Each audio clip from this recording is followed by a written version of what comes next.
I think Chris Wallace's first question will be.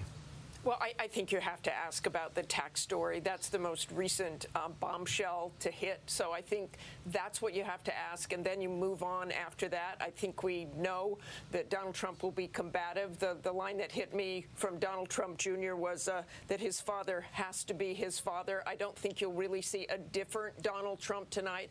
I think you'll see the man we saw in 2016 as well being combative. Dan Abrams. I think the key here is going to be how much Joe Biden engages with the president's attacks on him. We know they're going to be personal. It's going to be about his son. It's not going to just be about his record. And it's not just going to be what he says. It's going to be how he says it. Is he calm? Is he pithy? Key issues there. Kate Shaw. You know, Democrats aren't always great at placing the Supreme Court front and center in these debates. And because of the circumstances, I think there's no avoiding talking about the Supreme Court, about the future of legal abortion in this country, about the future of health care, and the Supreme Court's at the center of all of those issues. Terry Moran, you get the last 15 seconds. Each candidate has a personal issue hanging over their heads. Is Joe Biden too old, too feeble? A lot of voters wonder about that. Is Donald Trump, can he really be president, or is he just a Twitter troll? George? Those are some of the big questions on the table tonight. We are just 15 seconds away now from the first presidential debate of 2020. That is the scene in Cleveland, Ohio. We'll be right back. Terry, you get the last 15 seconds. This is an ABC News special. We will make America great again. And we're in the battle for the soul of this nation. With so much on the line, the wait is over. Donald Trump. At no time before have voters faced a clearer choice between two parties. Joe Biden. Who we are as a nation, what we stand for, and most importantly, who we want to be. That's all on the ballot. Face to face. The main event starts right now. The first presidential debate, live from Case Western Reserve University and Cleveland Clinic in Ohio and New York City. Now reporting, Chief Anchor George Stephanopoulos. Good evening. Welcome back to our special coverage of this first presidential debate. Just moments away now. Donald Trump and Joe Biden will take the stage for 90 minutes, 6 topics on the table. The big question, will the candidates do anything tonight to change the course of this race? President Trump is behind right now, has been for months, and our statistics guru Nate Silver at 538 calculates that Joe Biden is coming into this debate season with a 78% chance of winning the White House. But there are 3 debates, 5 weeks to go, and President Trump has a history of shaking things up. Our chief White House correspondent John Karl is on the scene in Cleveland. George, Donald Trump goes into this debate with his back against the wall. By every publicly available measure, he is losing this race, trailing in the national polls, no consistent lead in any of the top dozen most competitive battleground states. He needs to change the dynamic of this race, and tonight is the best chance for him to do it. He's been here before. 4 years ago, his campaign was collapsing, and he turned it around in part with a debate and going relentlessly and ruthlessly on the attack. I expect that is what he will try to do tonight. Okay, John Karl. Mary Bruce also in Cleveland covering the Biden campaign. Joe Biden has been here before as well, not at the top of the ticket, but he has had 2 vice presidential debates during the general election season. George, this is his 27th debate for the White House, but Joe Biden has never faced an opponent before like Donald Trump. He says all he has to do to win here tonight is tell the truth, but it is not going to be that simple. Joe Biden knows that Donald Trump is going to make this personal. He is going to go on the attack. Joe Biden's goal and his challenge here tonight is to try and rise above that, to not get dragged down into some brawl with the president. Biden will fight back if the president misconstrues his record, if he goes after his family, but don't expect Joe Biden to spend a lot of time here fact-checking the president. Instead, he wants to speak directly to the American people. He wants tonight to be about the issues. He's going to hit the president on taxes, on his business record, and especially in the midst of this pandemic, on health care, George. And we saw Joe Biden release his tax returns today, Mary.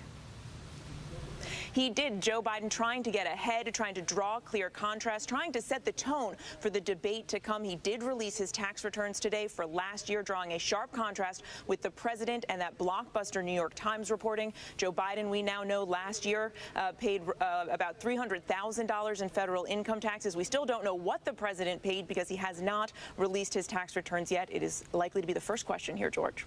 The moderator, Chris Wallace, is on the stage right now. He's outlined 6 topics for the debate, starting out with from the Trump and Biden records: the economy, COVID, Supreme Court, race and violence, election integrity. Let's go to Chris Wallace.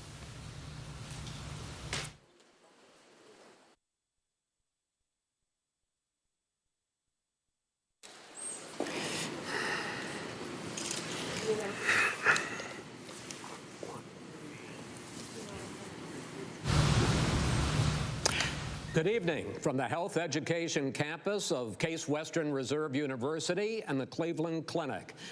I'm Chris Wallace of Fox News, and I welcome you to the first of the 2020 presidential debates between President Donald J. Trump and former Vice President Joe Biden. This debate is sponsored by the Commission on Presidential Debates. The commission has designed the format, 6 roughly 15-minute segments, with 2-minute answers from each candidate to the first question, then open discussion for the rest of each segment. Both campaigns have agreed to these rules. For the record, I decided the topics and the questions in each topic. I can assure you, none of the questions has been shared with the commission or the 2 candidates. This debate is being conducted under health and safety protocols designed by the Cleveland Clinic, which is serving as the health security advisor to the commission for all 4 debates. As a precaution, both campaigns have agreed the candidates will not shake hands at the beginning of tonight's debate. The audience here in the hall has promised to remain silent. No cheers, no boos or other interruptions, so we, and more importantly you, can focus on what the candidates have to say. No noise except right now, as we welcome the Republican nominee, President Trump, and the Democratic nominee, Vice President Biden.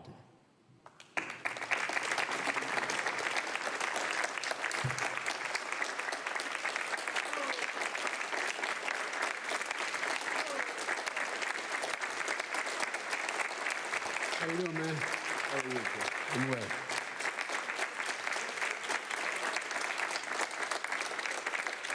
Gentlemen, a lot of people have been waiting for this night, so let's get going. Our first subject is the Supreme Court. President Trump, you nominated Amy Coney Barrett over the weekend to succeed the late Ruth Bader Ginsburg on the court. You say the Constitution is clear about your obligation and the Senate's to consider a nominee to the court. Vice President Biden, you say that this is an effort by the president and Republicans to jam through an appointment and what you call an abuse of power. My first question to both of you tonight: why are you right in the argument you make and your opponent wrong? And where do you think a Justice Barrett would take the court? President Trump, in this first segment, you go first. 2 minutes. Thank you very much, Chris. I will tell you very simply, we won the election. Elections have consequences.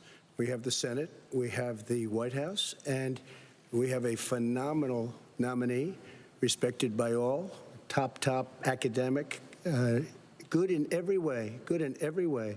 In fact, some of her biggest endorsers are very liberal people from Notre Dame and other places. So I think she's going to be fantastic. We have plenty of time. Even if we did it after the election itself. I have a lot of time after the election, as you know. So I think that she will be outstanding. She's going to be as good as anybody that has served on that court. We really feel that. We have a professor at Notre Dame, highly respected by all, said she's the single greatest student he's ever had. He's been a professor for a long time at a great school. And we won the election, and therefore we have the right to choose her. And very few people knowingly would say otherwise. And by the way, the Democrats, they wouldn't even think about not doing it. If they had, the only difference is they'd try and do it faster. There's no way they would give it up.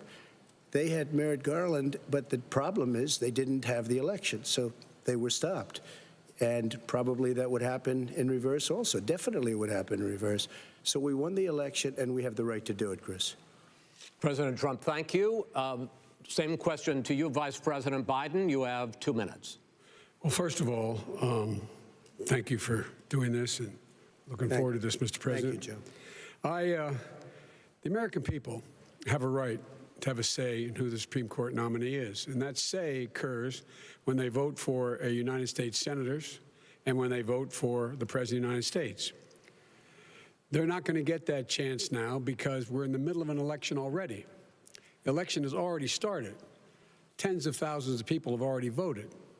And so the thing that should happen is we should wait.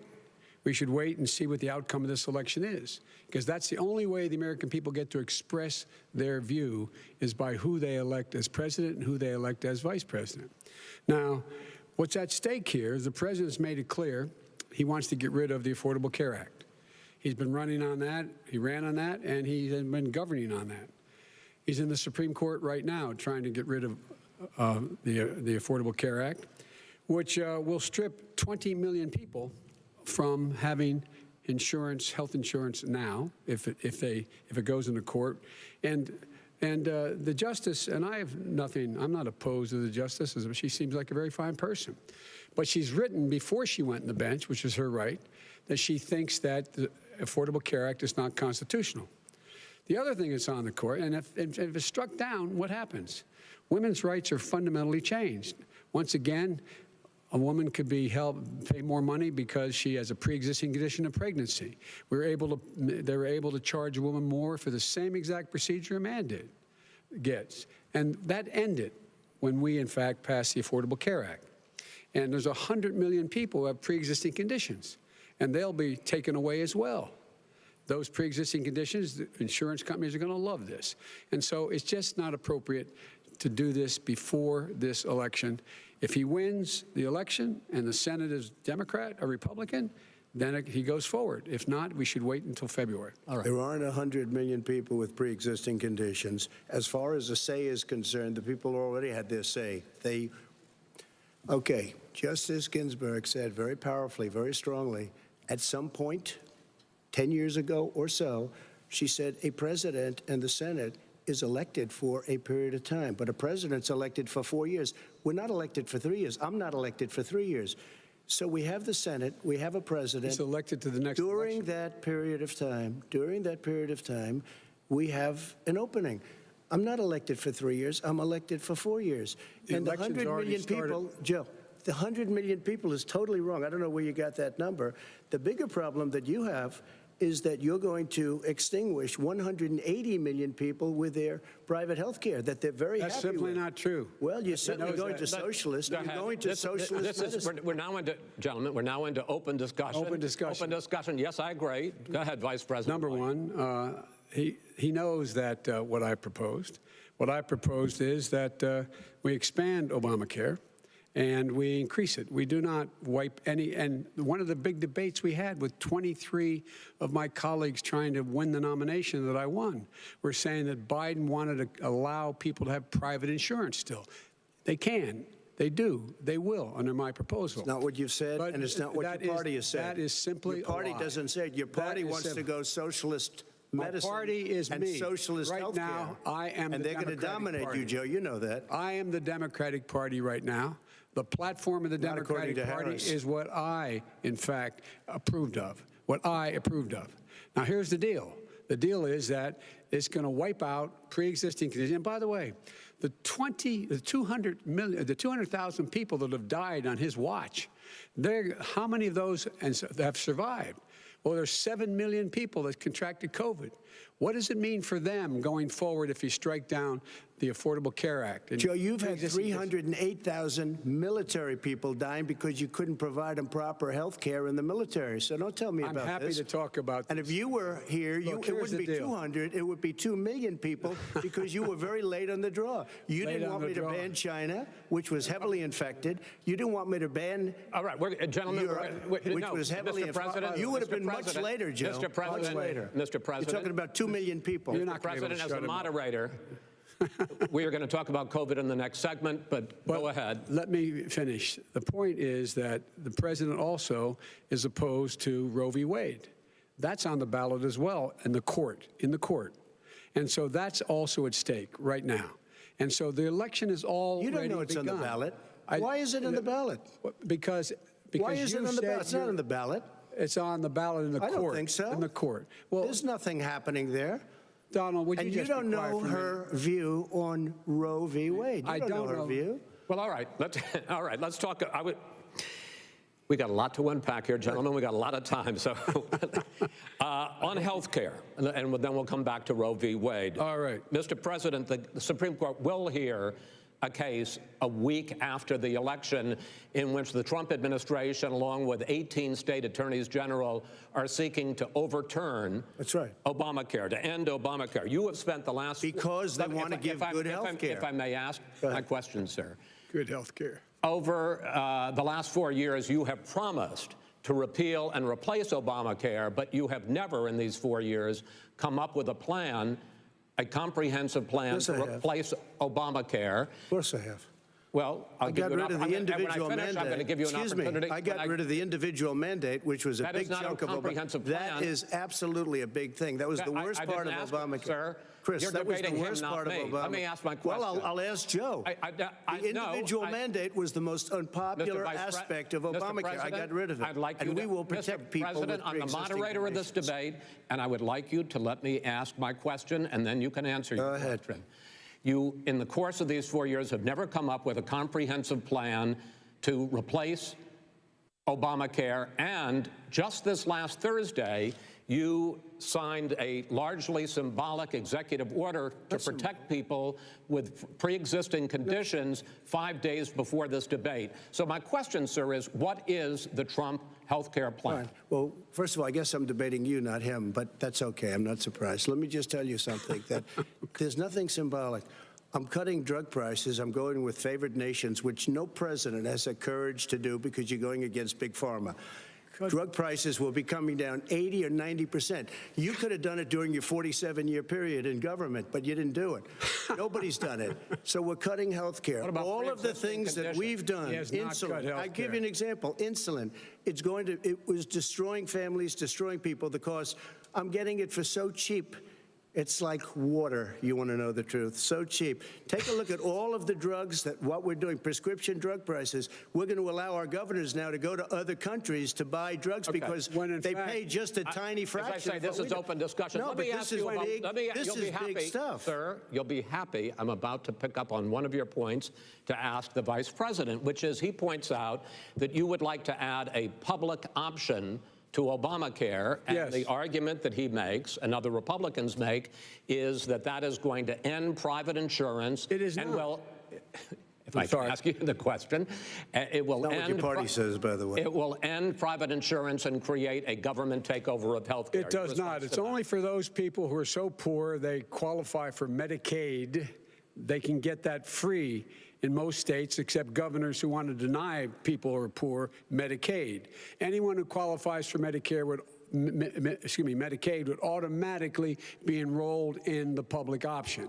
The vast majority of the American people would still not be in that option, number one. Joe, you agreed with Bernie Sanders, who's far left, on the manifesto, we call it, and that gives you socialized medicine. Look, hey, Are you saying I'm not you going didn't to listen to him. The fact of the matter is, I beat Bernie Sanders. Not by much. I beat him a whole hell of a lot. I'm here standing facing you, old buddy. Pocahontas would have left 2 days early. You would have lost every primary. All he knows how to on do is Super Tuesday. You got very lucky. Here's the deal. I got very lucky. I'm going to get very lucky tonight as well.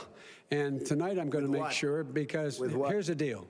Here's the deal. The fact is that everything he's saying so far is simply a lie. I'm not here to call out his lies. Everybody knows he's a liar. But you I just want to make sure. Joe, you're the liar. I want to make sure. Graduated last in your class, not first in your class. I want to make sure. Mr. President, can you let him finish, sir? No, he doesn't know how to do that. He has, You'd be surprised. You picked You'd be surprised. the wrong guy, the wrong night at the wrong time. Listen, you agreed with Here's the Bernie deal. Sanders to the The manifesto. whole idea. Let him. There is no manifesto, number one. Please let him speak, Mr. Number President. two. You just lost the left. Number two. You just lost the left. You agreed with Bernie Sanders on a plan.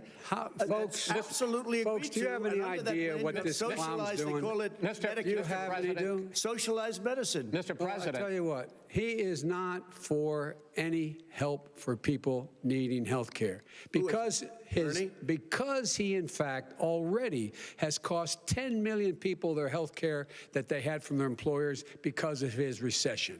Number one. Number two, there are 20 million people getting health care through Obamacare now that he wants to take it away. He won't ever look you in the eye and say that's what he wants to do. Take it away. No, I want to give them better health care at a much lower price because by the way, he doesn't know how. He doesn't know how to do that. I've already fixed it. He has never offered a plan. Fixed it to an extent. He has never done a as you single might thing. know, but probably don't. Gentlemen, you realize if you're both speaking at the same time, and it's too expensive. Let the president go ahead, sir. Obamacare is no good. We made it better, and I had a choice to make very early on. We took away the individual mandate. We guarantee pre-existing conditions, but took away the individual mandate. Listen, this is the way it is. And that destroyed, they shouldn't even call it Obamacare. Then I had a choice to make. Do I let my people run it really well or badly? If I run it badly, they'll probably blame him, but they'll blame me. But more importantly, I want to help people, okay? I said, you got to run it so well. That's what he's and I known just for. had a meeting with them. They said, the problem is no matter how well you run Obamacare, it's a disaster. It's too expensive. Premiums are too high, and it doesn't work. So we do want to get rid of it. Chris, we want to get rid of it. I understand it, sir, but I have to give you roughly equal time. Good. Please let the vice president talk. Good. He has no plan for health care. Of course we do. He sends out wishful thinking. He has executive orders that have no power. He hasn't lowered drug costs for anybody. He's been promising a health care plan since he got elected. He has none, like almost everything else he talks about. He does not have a plan. He doesn't have a plan. And the fact is, this man doesn't know what he's talking about. All right. I have one final question for you, sure. Mr. Vice President. If Senate Republicans, we were talking originally about the Supreme Court here, if Senate Republicans go ahead and confirm Justice Barrett, there has been talk about ending the filibuster or even packing the court, adding to the 9 justices there. You call this a distraction by the president, but in fact it wasn't brought up by the president. It was brought up by some of your Democratic colleagues in the Congress. So my question to you is, you have refused in the past to talk about it. Are you willing to tell the American people tonight whether or not you will support either ending the filibuster or packing the court? Whatever position I take on that, that'll become the issue. The issue is the American people should speak. You should go out and vote. You're in voting now. Vote and let your senators know how strongly you feel. Vote now. Are you going to pack the court? Make sure you, in fact, let people know you're a senator. I'm not going to answer the question. Why wouldn't you answer that question? The question is, radical left. Will you shut up, man? Listen, who is on your list, Joe? Who's on your list? Right. Gentlemen, I think this we've is ended so this. He's going to pack the court. I'm not going to give a list. We have ended this segment. We're going to move on to the second segment. That was really a productive segment, wasn't it? Keep yapping, man. The people understand, Joe. They sure 47 years, you've done nothing. They understand. All right. The second subject is COVID-19, which is an awfully serious subject. So let's try to be serious about it. We have had more than 7 million cases of coronavirus in the United States, and more than 200,000 people have died. Even after we produce a vaccine, experts say that it could be months or even years before we come back to anything approaching normal. My question for both of you is, based on what you have said and done so far, and what you have said you would do starting in 2021, why should the American people trust you more than your opponent to deal with this public health crisis going forward? In this case, the question goes to you first, sir. 2 minutes uninterrupted. Good luck. 200,000 dead. As you said, over 7 million infected in the United States. We, in fact, have 4% of the world's population, 20% of the deaths. 40,000 people a day are contracting COVID. In addition to that, about between 750 and 1,000 people a day are dying. When he was presented with that number, he said, it is what it is. Well, it is what it is because you are who you are. That's why it is. The president has no plan. He hasn't laid out anything. He knew all the way back in February how serious this crisis was. He knew it was a deadly disease. What did he do? He's on tape as acknowledging he knew it. He said he didn't tell us or give people a warning of it because he didn't want to panic the American people. You don't panic. He panicked. In addition to that, what did he do? He went in and we were insisting that the people we had on the ground in China should be able to go to Wuhan and determine for themselves how dangerous this was.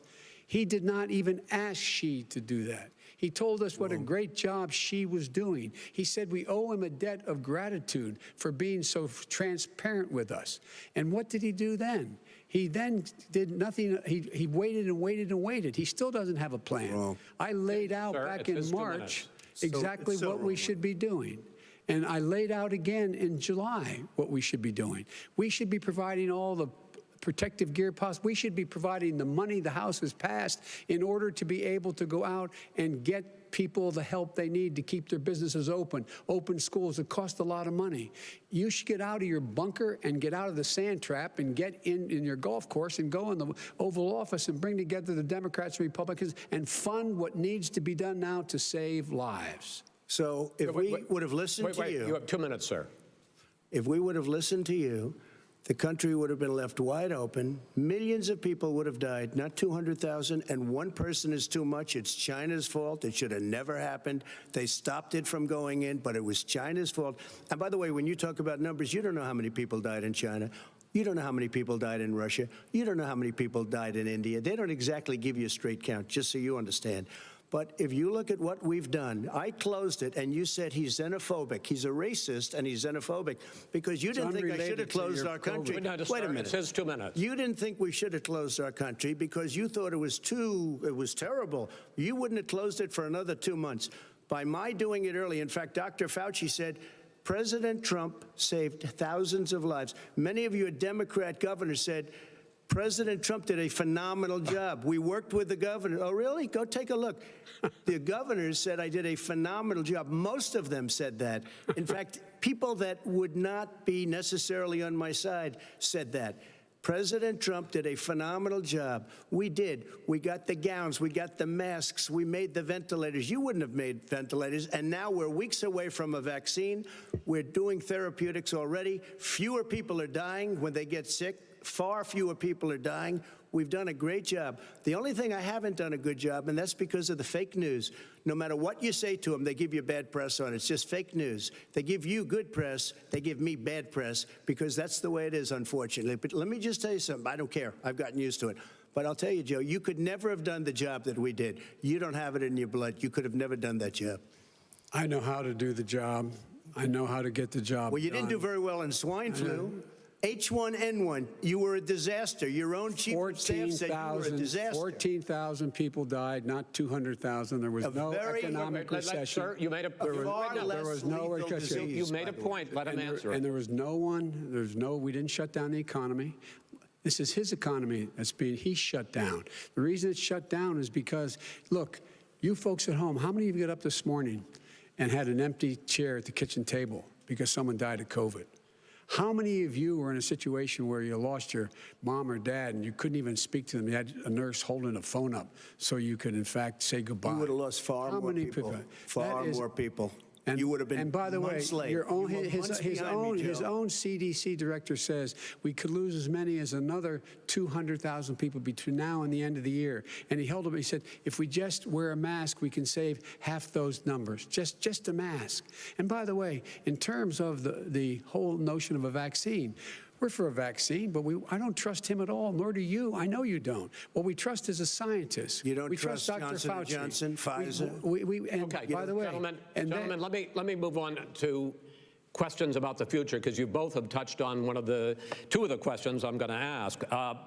Focusing on the future first, President Trump, you have repeatedly either contradicted or been at odds with some of your government's own top scientists. The week before last, the head of the Centers for Disease Control, Dr. Redfield, said it would be summer before the vaccine would become generally available to the public. You said that he was confused and mistaken. Those were your two words. Yeah. But Dr. Slaoui, the head of your Operation Warp Speed, has said exactly the same thing. Are they both wrong? Well, I've spoken to the companies, and we can have it a lot sooner. It's a very political thing because people like this would rather make it political than save lives.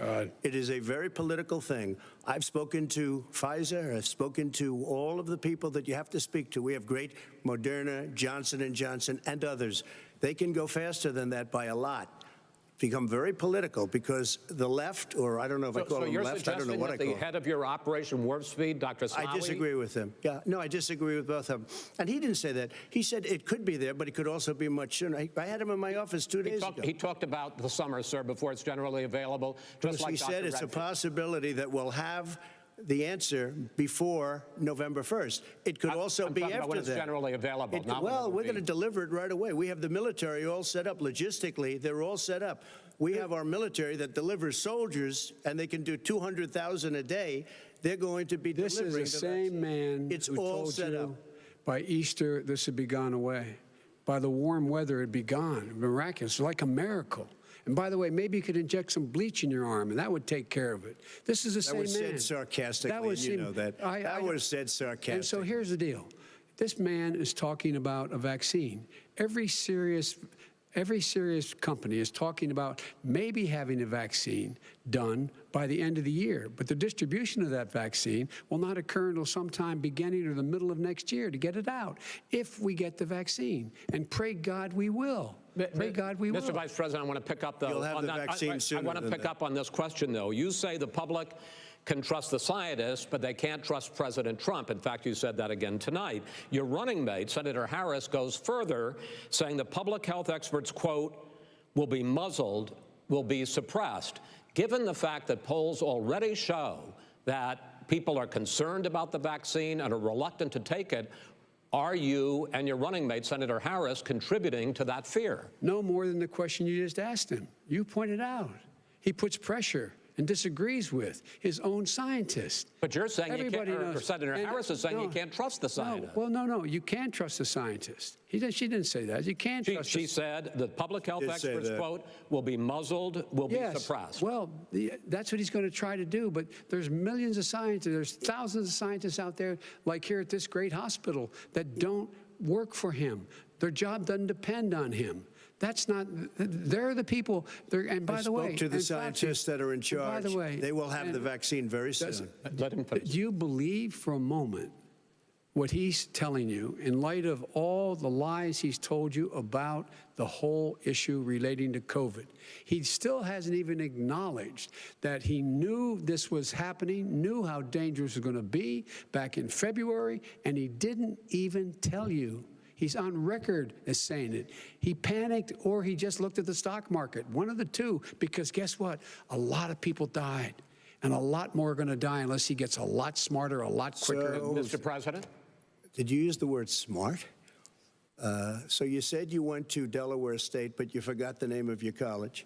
You didn't go to Delaware State. You graduated either the lowest or almost the lowest in your class. Don't ever use the word smart with me. Don't ever use that word. Oh, give me a break. Because you know what? There's nothing smart about you, Joe. 47 years, you've done nothing. Let's have this debate. And if you would have had, let me just tell you something, Joe.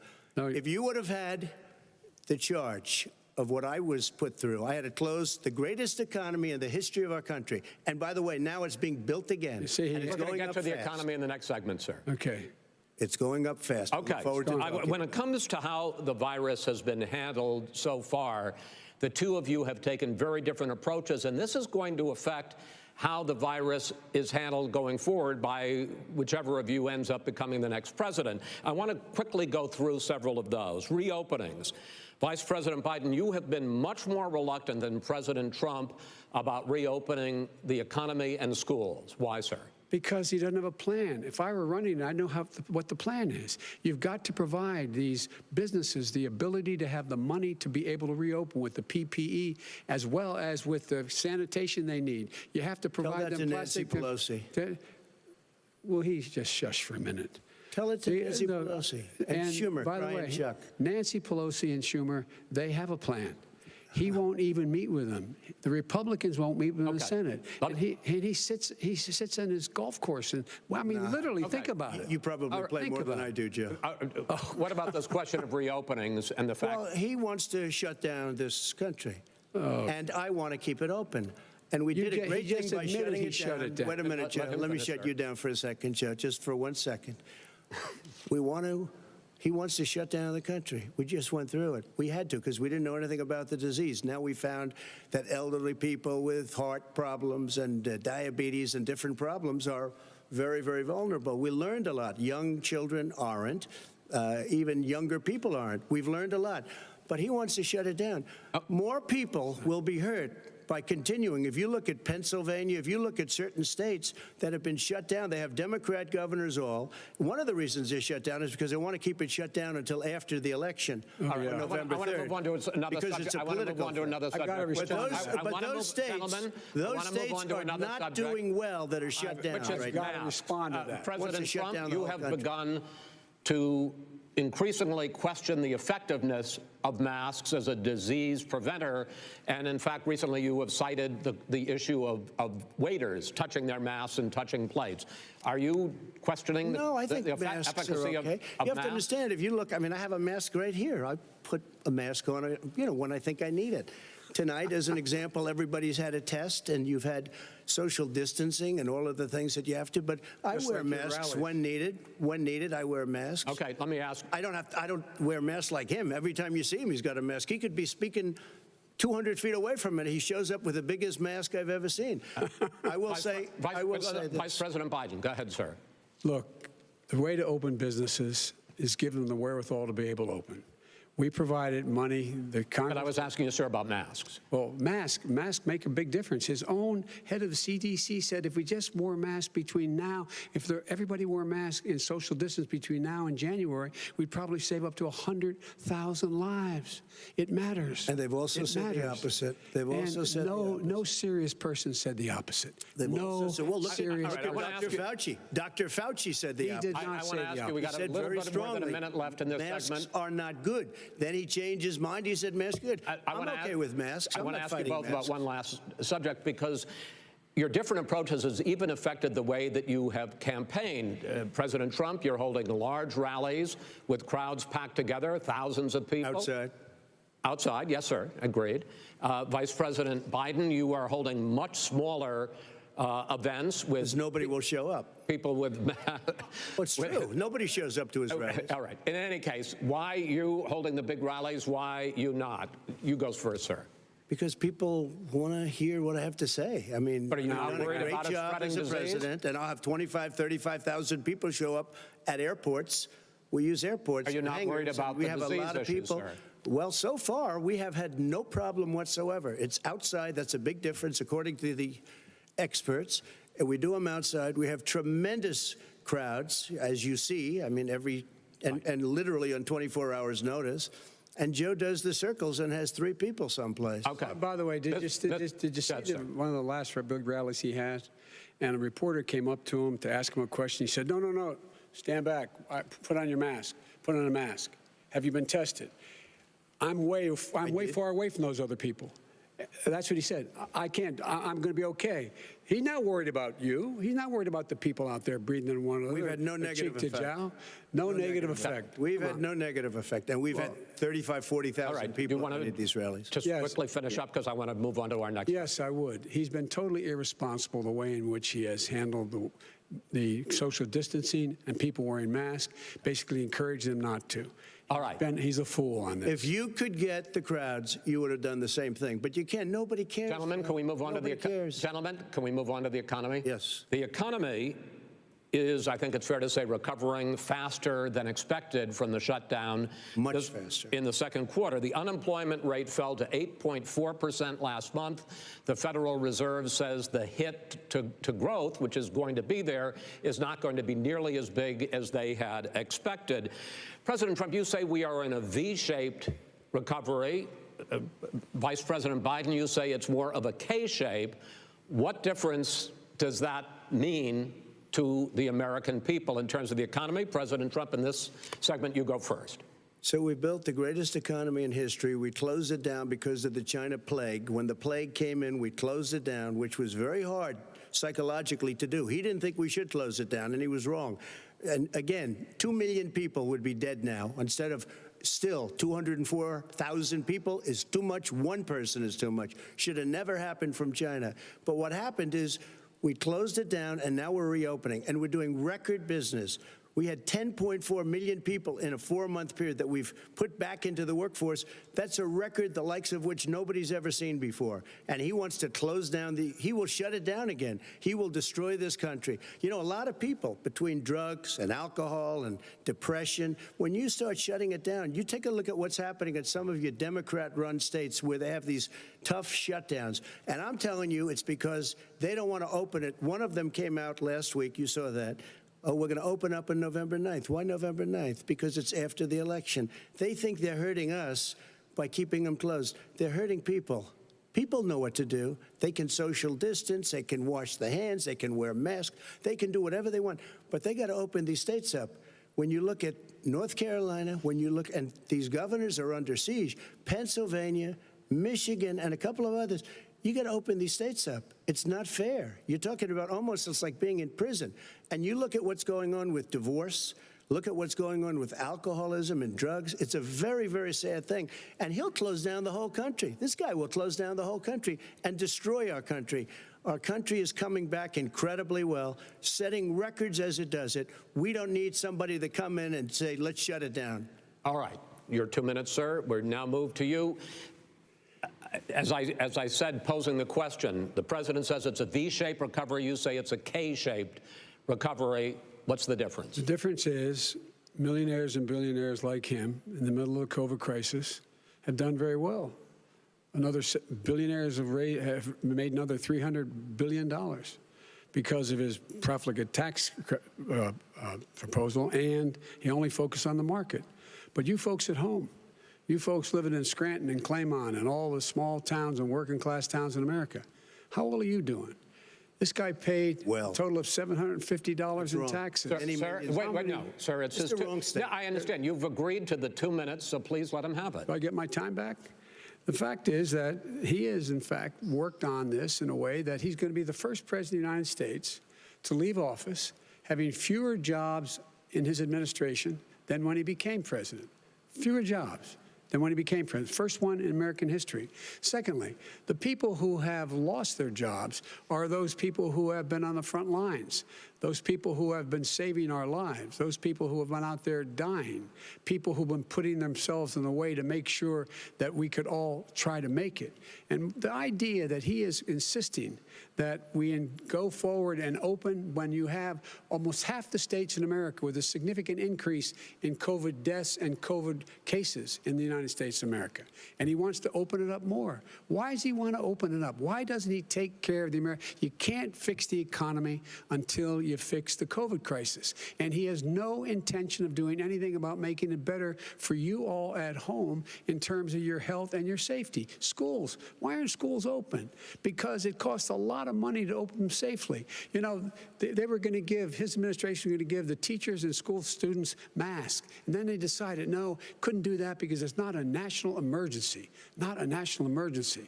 They've done nothing to help small businesses. Nothing. They're closing.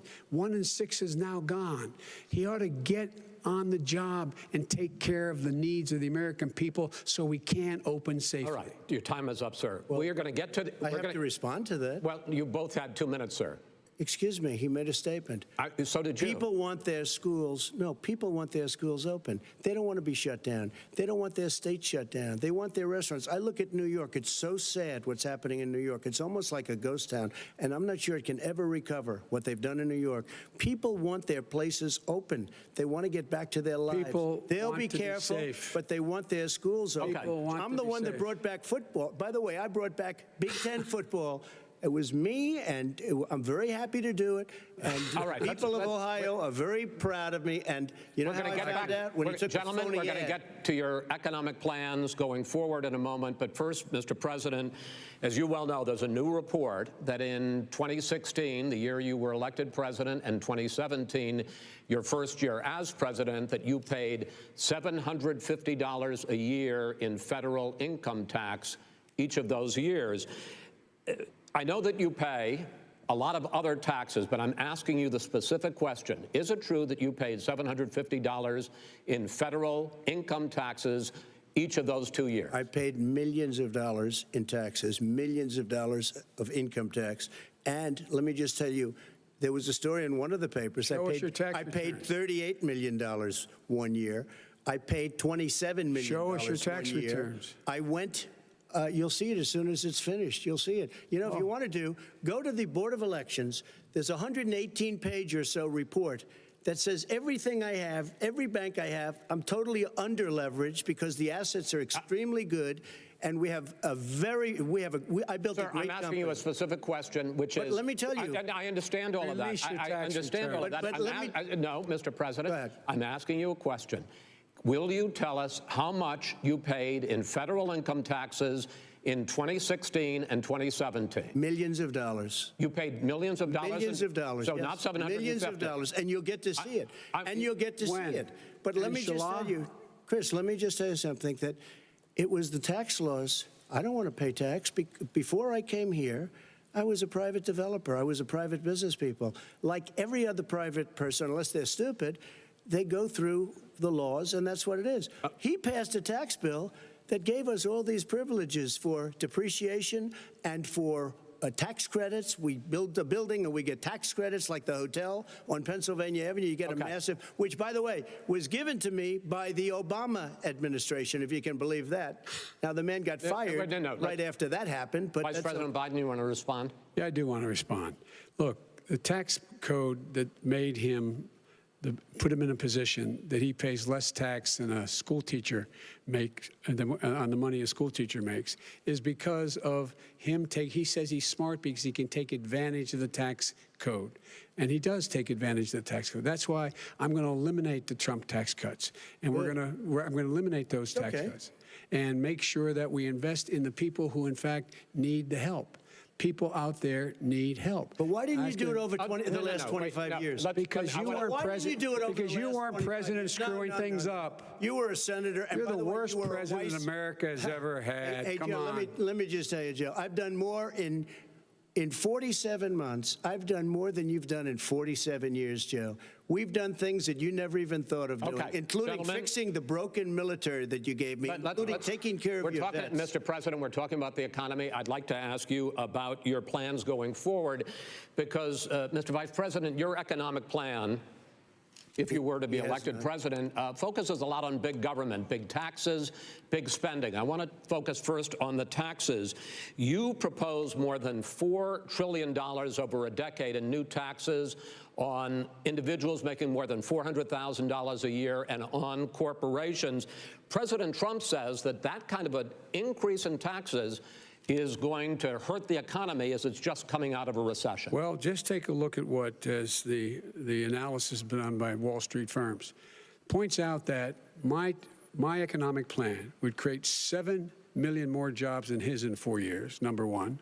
And number two, it would create an additional $1 trillion in economic growth, because it would be about buying American. That we're going to make, the federal government spends $600 billion a year on everything from ships to steel to buildings and the like. And under my proposal, we're going to make sure that every penny of that has to be made by a company. But respectfully, sir, I'm talking about taxes, not spending. By the way, I'm going to eliminate a significant number of the tax. I'm going to make the corporate tax 28%. It shouldn't be 21%. You have 91 companies, in the Fortune 500, who don't pay a single penny in tax, making billions of dollars. Why didn't you do it Billions before of when you were vice president with Obama? Because you, in fact, passed that. That was That's right. your I got tax it. proposal. I got it done. And you know what happened? Yeah, you got it done. Our economy boomed And, like it's never boomed. The economy is Mr. busted. President, Let me finish. Mr. President, let me pick up on that. You would continue your free market approach, lower taxes, more deregulation, correct? Not lower taxes for the American people. But let me. Excuse me. But in Obama's, you talk about the economy booming. It turns out that in Obama's final 3 years as president, more jobs were created, 1.5 million more jobs than in the first 3 years of your presidency. They had the slowest recovery since economic recovery since 1929. It was the slowest recovery. Also, they took over something that was down here. All you had to do is turn on the lights and you pick up a lot. But they had the slowest economic recovery since 1929. Let me tell you about the stock market. When the stock market goes up, that means jobs. It also means 401ks. If you got in, if you ever became president with your ideas, you want to terminate my taxes, I'll tell you what, you'll lose half of the companies that have poured in here will leave, and plenty of companies that are already here, they'll leave for other places. They will leave, and you will have a depression, the likes of which you've never seen. Look, Mr. we Vice President. inherited the worst recession short of a depression in American history. I was asked to bring it back. We were able to have an economic recovery that created the jobs you're talking about. We handed him a booming economy. He blew it. It wasn't booming. He blew it. It wasn't booming. It was the weakest recovery Well, sir, since 1929. Is it fair to say he blew it when, in fact, when there was record low unemployment before COVID? Yeah, but because what he did, even before COVID, manufacturing went in the hole. Manufacturing went in the hole. Excuse me, one. Chris. Wait. Number two. Chris. Number three. They said it would take. No, you were number two. No. Chris. They said it would take a miracle to bring back manufacturing. I brought back 700,000 jobs. They brought back nothing. They gave up on manufacturing. Part of my standard fare. I'm the guy that brought back the automobile industry. All right, let him. We brought back, I was asked to bring back Chrysler and General Motors. We brought them back right here in the state of Ohio and Michigan. He blew it. They're gone. He blew it. And in fact, they're going. Ohio had the best year it's ever had last year. Michigan had the best year they've ever had. That is not Many true. car companies came in from Germany, from Japan, went to Michigan, went to Ohio. They're not having that. And they didn't come in with you. Mr. Vice President, go ahead. And so you take a look at what he's actually done. He's done very little. His trade deals are the same way. He talks about these great trade deals. You know, he talks about the art of the deal. China's perfected the art of the steal. We have a higher deficit with China now than we did before. We have the highest trade deficit with Mexico. China ate your lunch, down 18%. China ate your lunch, Joe, and no wonder your son goes in and he takes out billions of dollars. Takes out billions of dollars to manage. He makes millions of dollars.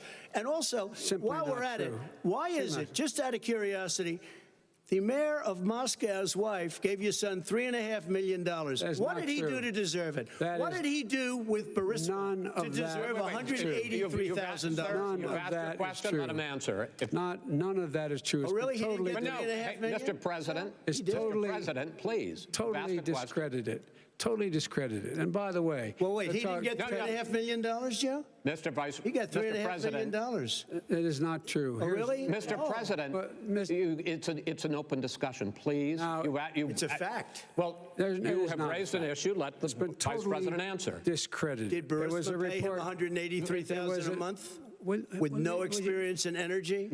Mr. President, my son did nothing wrong at Burisma. I think he did. Mr. President, let him answer.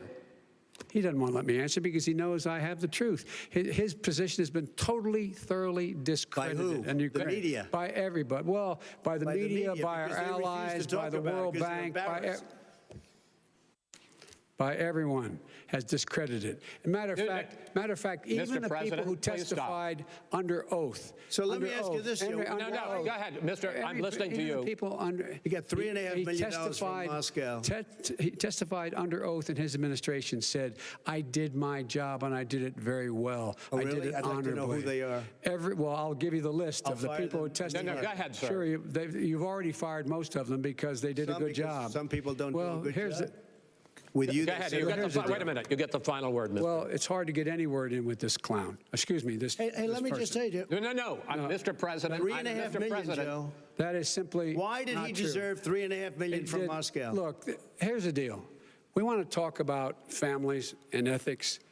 I don't want to do that. I mean, his family we could talk about all night. His family's My already... family, already lost wrote a fortune by coming down and helping us with government. And that's such a... they're right here. Mr. President. Every single one of them lost This a is not fortune about by my coming and family or helping his us with family. It's government. about your family, They the didn't American collect people. $3.5 million He for doesn't... nothing. That's not true. It doesn't want to talk about what you need. You, the American people. It's about you. That's what we're talking about you here. should All right, Not that's the end of the Shouldn't segment. take the money. We're moving on. He didn't take them. Well, Vice it's a very- President, but Chris, no, can I be honest? It's a very important Try to be question. honest. No, He stood up. No, He stood up, the answer to and the he question is no. threatened Ukraine. No, sir. With $1 billion, if you That get rid is of absolutely you know what, not stop. true. You're on tape doing it. You're going to Not have tape. True. Gentlemen.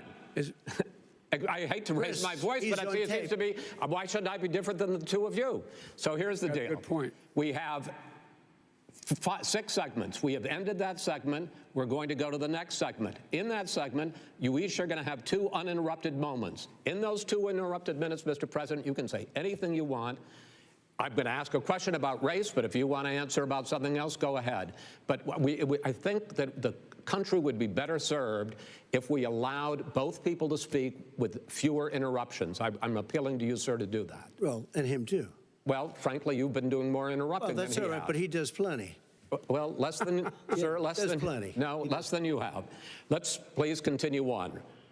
The issue of race. Vice President Biden, you say that President Trump's response to the violence in Charlottesville 3 years ago, when he talked about very fine people on both sides, was what directly led you to launch this run for president. Oh, yeah, sure. President Trump, you have often said that you believe you have done more for black Americans than any president, with the possible exception of Abraham Lincoln. My question for the two of you is, why should voters trust you rather than your opponent to deal with the race issues facing this country over the next 4 years?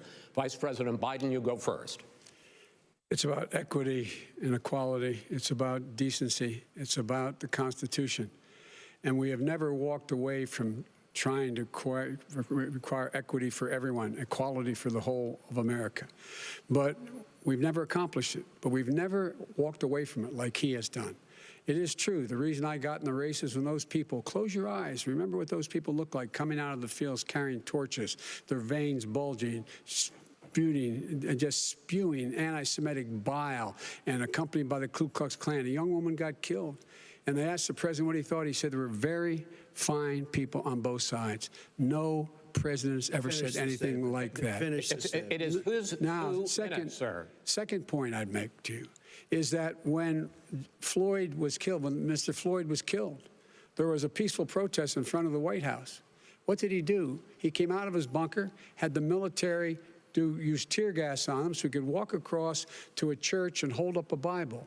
And then what happened after that? The bishop of that very church said that it was a disgrace. The general who was with him said all he ever wants to do is divide people, not unite people at all. This is a president who has used everything as a dog whistle to try to generate racist hatred, racist division. This is a man who, in fact, you talk about helping African Americans. 1 in 1,000 African Americans has been killed because of the coronavirus. And if he doesn't do something quickly, by the end of the year, 1 in 500 will have been killed. 1 in 500 African Americans. This man is a savior of African Americans. This man cares at all. This man's done virtually nothing. Look, the fact is that you have to look at what he talks about. You have to look at what he did. And what he did has been disastrous for the African-American community. So, President Trump, you have 2 minutes. Why should Americans trust you over your opponent to deal with racism? he did a crime bill, 1994, where you call them super predators, African Americans, the super predators, and they've never forgotten it. They've never forgotten it, Joe. No, sir, it's his 2 minutes. So you did that, and they call you a super predator, and I'm letting people out of jail now that you have treated the African American population community, you have treated the black community about as bad as anybody in this country. You did the and that's why, if you look at the polls, I'm doing better than any Republican has done in a long time, because they saw what you did. You call them super predators, and you've called them worse than that, because you look back at your testimony over the years, you've called them a lot worse than that. As far as the church is concerned, and as far as the generals are concerned, we just got the support of 250 military leaders and generals, total support. Law enforcement, almost every law enforcement group in the United States. I have Florida, I have Texas, I have Ohio, I have Portland. The sheriff just came out today and he said, I support President Trump. I don't think you have any law enforcement. You can't even say the word law enforcement, because if you say those words, you're going to lose all of your radical left supporters. And why aren't you saying those words, Joe? Why don't you say the words law enforcement? Because you know what? If they called us in Portland, we would put out that fire in a half an hour, but they won't do it because they're run by radical left Democrats. If you look at Chicago, if you look at any place you want to look, Seattle, they heard we were coming in the following day, and they put up their hands, and we got back Seattle. Minneapolis, we got it back, Joe, because we believe in law and order, but you don't. The top 10 cities and just about the top 40 cities are run by Democrats and in many cases radical left, and they've got you wrapped around their finger, Joe, to a point where you don't want to say anything about law and order. And I'll tell you what, the people of this country want and demand law and order, and you're afraid to even say it. All right. I want to return to the question of race. Vice President Biden, after the grand jury in the Breonna Taylor case decided not to charge any of the police with homicide, you said it raises the question, quote, whether justice could be equally applied in America. Do you believe that there is a separate but unequal system of justice for blacks in this country? Yes, there is. There's systemic injustice in this country, in education and work and in law enforcement and the way in which it's enforced. But look, the vast majority of police officers are good, decent, honorable men and women. They risk their lives every day to take care of us. But there are some bad apples. And when they occur, when they find them, they have to be sorted out. They have to be held accountable. They have to be held accountable. And what I'm going to do as President of the United States is call together an entire group of people at the White House, well, everything from the civil rights groups to the police officers, to the police chiefs, and we're going to work this out. We're going to work this out so we change the way in which we have more transparency in when these things happen. These cops aren't happy to see what happened to George Floyd. These cops aren't happy to see what happened to Breonna Taylor. Most don't like it. But we have to have a system where people are held accountable. And by the way, violence in response is never appropriate. Never appropriate. Peaceful protest is. Violence is never appropriate. All right, what is peaceful protest? When they run through the middle of a town and burn down your stores and kill people all over the place, and you say peaceful protest? President Trump, No, it's I'm not not, asking. but you say it is. President Trump, I'd like to continue with the issue of race. I promise we're going to get to the issue of law and order in a moment. This month, your administration directed federal agencies to end racial sensitivity training that addresses white privilege or critical race theory. Why did you decide to do that, to end racial sensitivity training? And do you believe that there is systemic racism in this country, sir? I ended it because it's racist. I ended it because a lot of people were complaining that they were asked to do things that were absolutely insane, that it was a radical revolution that was taking place in our military, in our schools, all over the place, and you know it, and so does everybody else. Radical, and he would know. What is radical totally about racial sensitivity training, sir? If you were a certain person, you had no status in life. It was sort of a reversal. And if you look at the people, we were paying people hundreds of thousands of dollars to teach very bad ideas and, frankly, very sick ideas. And really, they were teaching people to hate our country. And I'm not going to do that. I'm not going to allow that to happen. We have to go back to the core values of this country. They were teaching people that our country is a horrible place, it's a racist place, and they were teaching people to hate our country. And I'm not going to allow that to happen. Vice President Biden? Nobody's doing that. He's the racist. You just don't know. Here's the deal. I know a lot more about this than he does. Let him finish. The fact is that there is racial insensitivity. People have to be made aware of what other people feel like, what insults them, what is demeaning to them. It's important that people know they don't want to. Many people don't want to hurt other people's feelings, but it makes a big difference. It makes a gigantic difference in the way a child is able to grow up and have a sense of self-esteem. It's a little bit like how this guy and his friends look down on so many people. They look down their nose on people like Irish Catholics like me and grew up in Scranton. They look down on people who don't have money. They look down on people who are of a different faith. They look down on people who are a different color.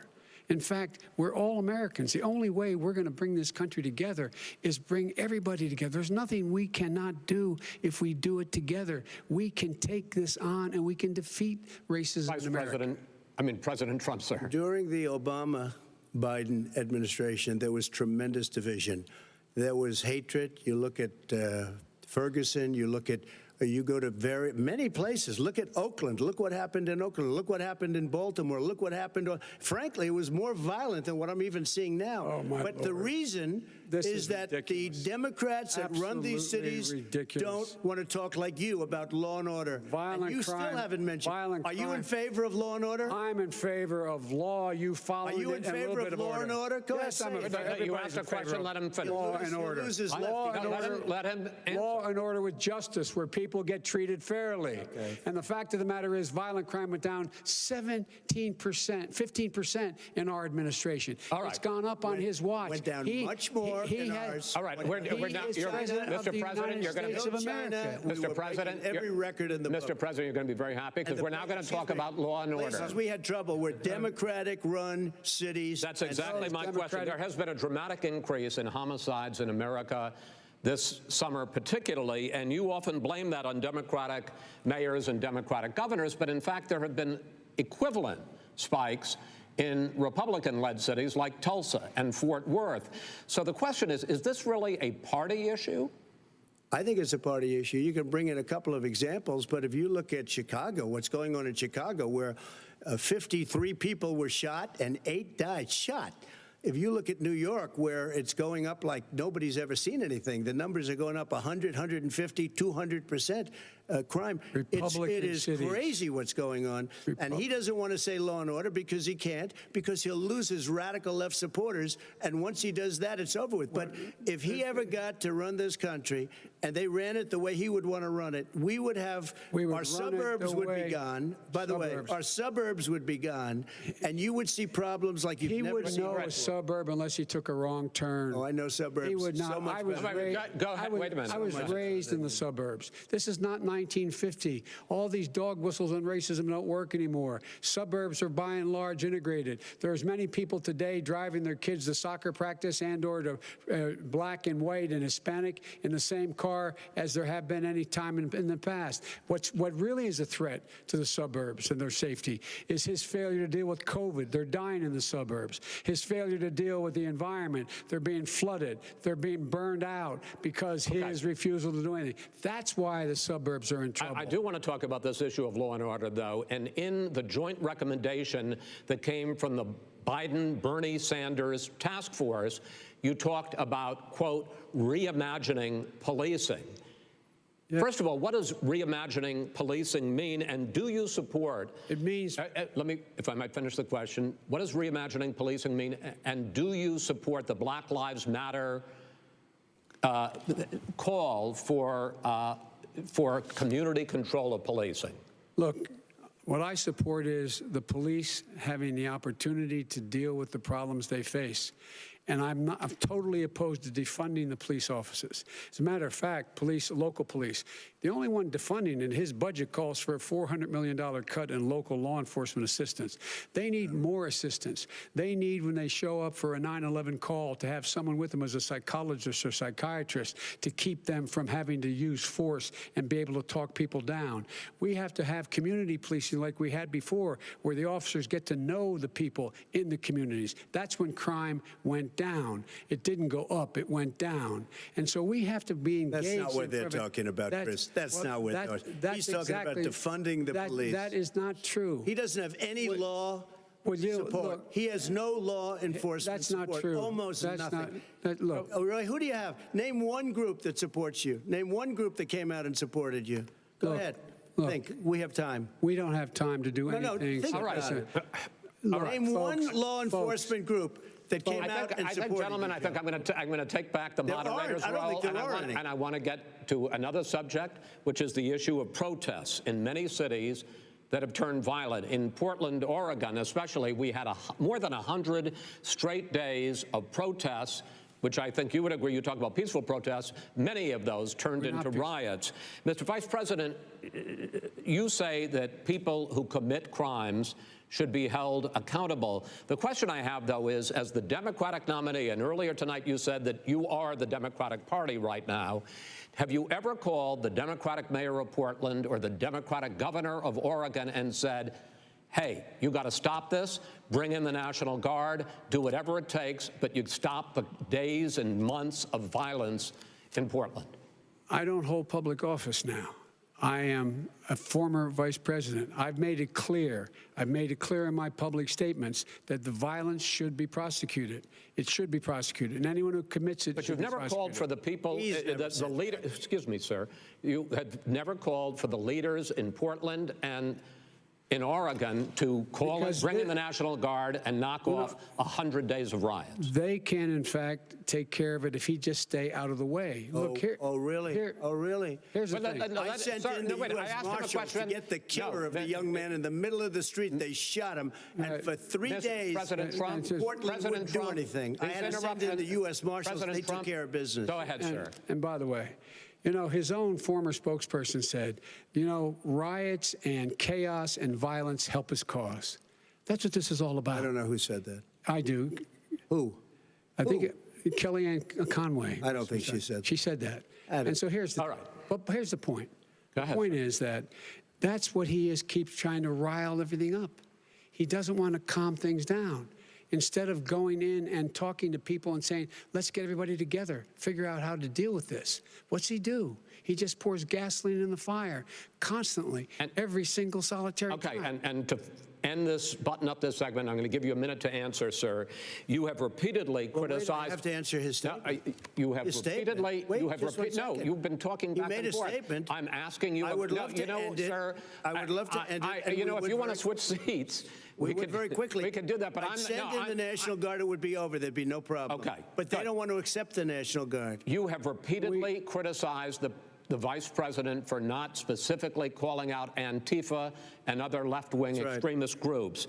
But are you willing tonight to condemn white supremacists and militia groups and to say that they need to stand down and not add to the violence in a number of these cities, as we saw in Kenosha and as we've seen in Portland? Sure, are you I'm prepared willing to do specifically that, but do it? Well, go ahead, sir. I would say almost everything I see is from the left wing, not from the right wing. So what are you saying? I'm willing to do anything. I want to see peace. Then do it, sir. Say it. Do it. Say it.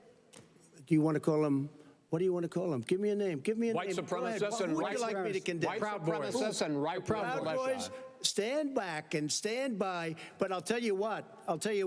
Somebody's got to do something about Antifa and the left, because this is not a right-wing problem. This is a left-wing. FBI director This is a left-wing problem. White supremacists. Antifa's an idea, not an organization. Oh, you got to be not kidding. militia. That's what his FBI, FBI director said. Well, then you know what? No, we're done, sir. We're moving on to the next. We're moving. When a bat hits you over the head, that's not an idea. Everybody in your administration tells you the truth has a bad idea. Can I tell you what? You have no idea. Antifa is a dangerous, radical gentlemen, group. we're now moving on to the Trump and Biden records. They'll overthrow you. When a president, I'm going to ask a question.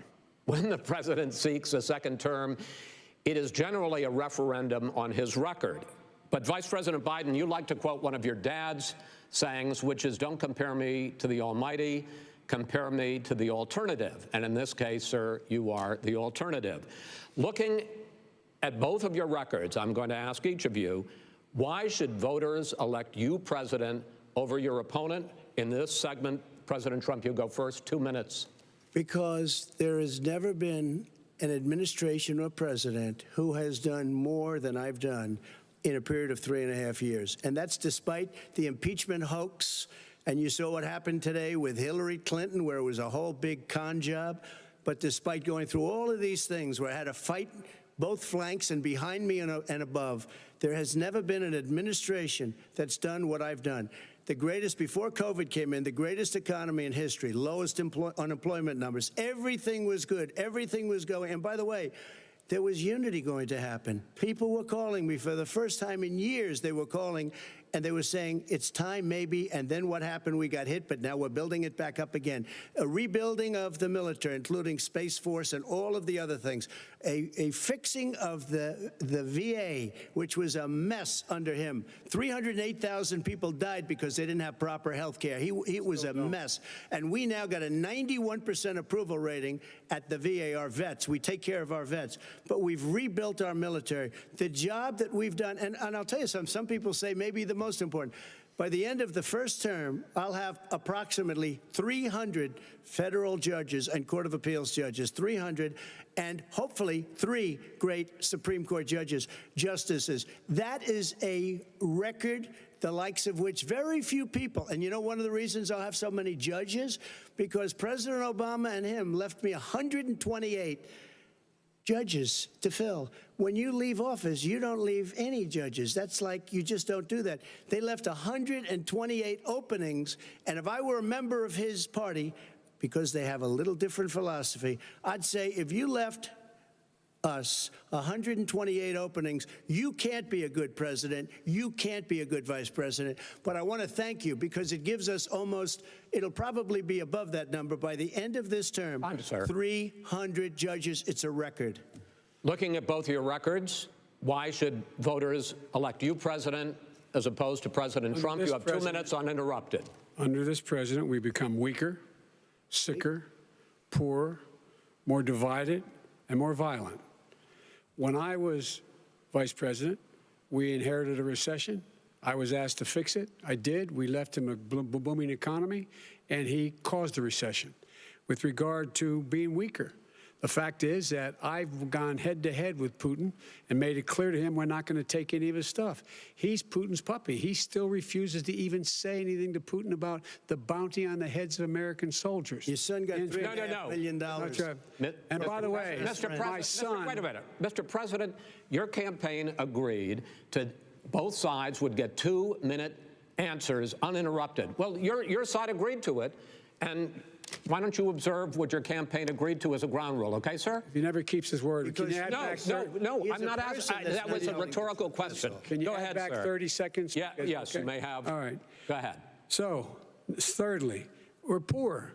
The billionaires have gotten much more wealthy by a tune of over $300 to $400 billion more just since COVID. You in the home, you got less. You're in more trouble than you were before. In terms of being more violent, when we were in office, there were 15% less violence in America than there is today. He's president of the United States. It's on his watch. And with regard to more divided, the nation can't stay divided. We can't be this way. And speaking of my son, the way you talk about the military, the way you talk about them being losers and being and just being suckers, my son was in Iraq. He spent a year there. He got the Bronze Star. He got the Conspicuous Service Medal. He was not a loser. He was a patriot, and the people left behind there were heroes. Really? And I resent. Are you talking about Hunter? Are you talking about Hunter? I'm talking about my son, Beau Biden. You're talking about. I don't know Beau. I know Hunter. Yeah, Hunter got thrown out of the military. He was thrown out, dishonorably discharged. That's not true. He wasn't dishonorably. Cocaine use. And he didn't have a job until you became vice president. Once you became vice president, he made a fortune in Ukraine, in China, in Moscow, and various other places. True. He made a fortune. My son. And he didn't have a job. My son, like a lot of people we know at home, had a drug problem. He's overtaken it. He's fixed it. He's worked on it, and I'm proud of him. But why was he given tens of millions? All right, but he wasn't given tens of millions of dollars. That is totally, President Trump. We've already been through. Totally discredited. We've already been through this. I think the American people would rather hear about more substantial subjects. Well, you know, as the moderator, sir, I'm going to make a judgment call here. Gets $3.5 million from the mayor of Moscow. Let's talk about not true. Gentlemen, that report is totally discredited. Mitt Romney on that committee said it wasn't worth taxpayers' money, that report. It was written for political reasons. You know, I'd like to talk about climate change. So would I. Okay. The forest fires in the West are raging now. They have burned millions of acres. They have displaced hundreds of thousands of people. When state officials there blame the fires on climate change, Mr. President, you said, I don't think the science knows. Over your 4 years, you have pulled the U.S. out of the Paris Climate Accord. You have rolled back a number of Obama environmental records. What do you believe about the science of climate change, and what will you do in the next 4 years to confront it? I want crystal clean water and air. I want beautiful, clean air. We have now the lowest carbon. If you look at our numbers right now, we are doing phenomenally. But I haven't destroyed our businesses. Our businesses aren't put out of commission. If you look at the Paris Accord, it was a disaster from our standpoint. And people are actually very happy about what's going on because our businesses are doing well. As far as the fires are concerned, you need forest management in addition to everything else. The forest floors are loaded up with trees, dead trees that are years old, and they're like tinder, and leaves and everything else. You drop a cigarette in there, the whole forest burns down. You've got to have forest management. What do you You've got to have believe? cuts. What do you believe about the science of climate change, sir? I believe that we have to do everything we can to have immaculate air, immaculate water, and do whatever else we can that's good. You know, we're planting 1 billion trees, the Billion Tree Project, and it's very exciting for a lot of people. That human pollution, greenhouse gas emissions contributes to the global warming of this planet? I think a lot of things do, but I think to an extent, yes. I think to an extent, yes. But I also think we have to do better management of our forests. Every year, I get the call, California's burning. California's burning.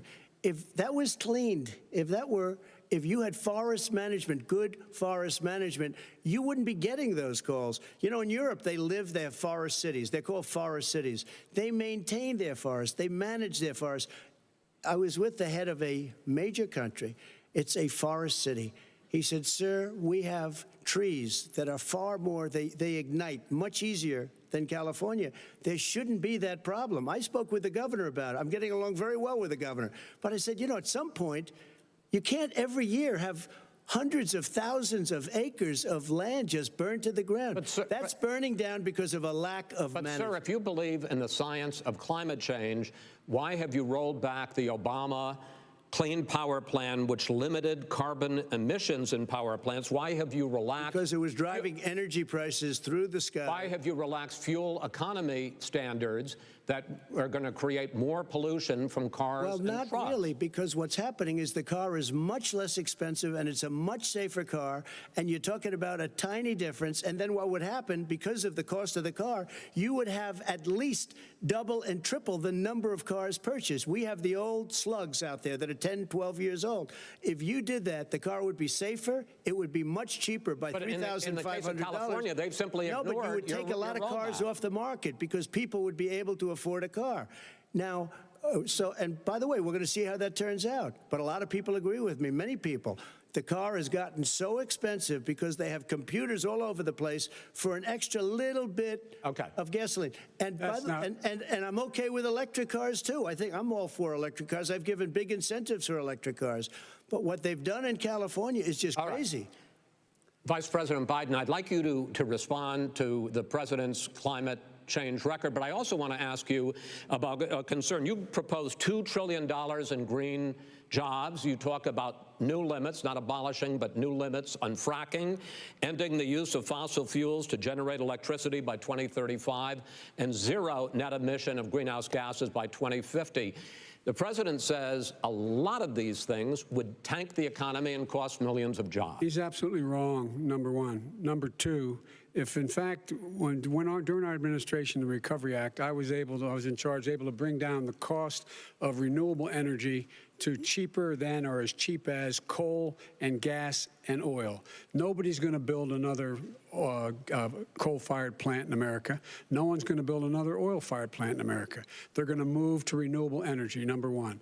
Number two, we're going to make sure that we are able to take the federal fleet and turn it into a fleet that's run on their electric vehicles. Making sure that we can do that, we're going to put 500,000 charging stations and all of the highways that we're going to be building in the future. We're going to build an economy that, in fact, is going to provide for the ability us to take 4 million buildings and make sure that they, in fact, are weatherized in a way that, in fact, they'll emit significantly less gas and oil because the heat will not be going out. There's so many things that we can do now to create thousands and thousands of jobs. We can get to net zero in terms of energy production by 2035.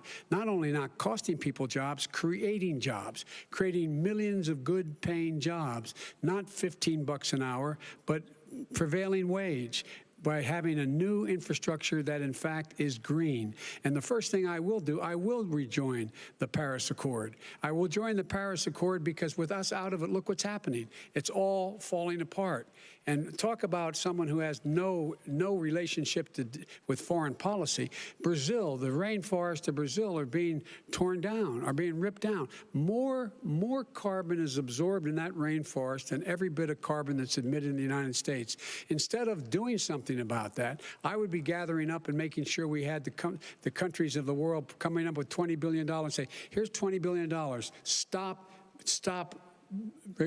tearing down the forest. And if you don't, then you're going to have significant economic consequences. What about the argument that President Trump basically says that you have to balance environmental interests and economic interests, and he's drawn his line? Well, he hadn't drawn a line. He still, for example, makes sure that he wants to make sure that methane's not a problem.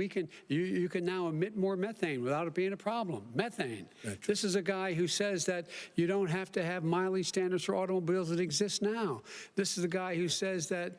Well, the fact is, it's all true. And here's the deal. He's talking about the Green New Deal, and it's not $2 billion or $20 billion, as you said.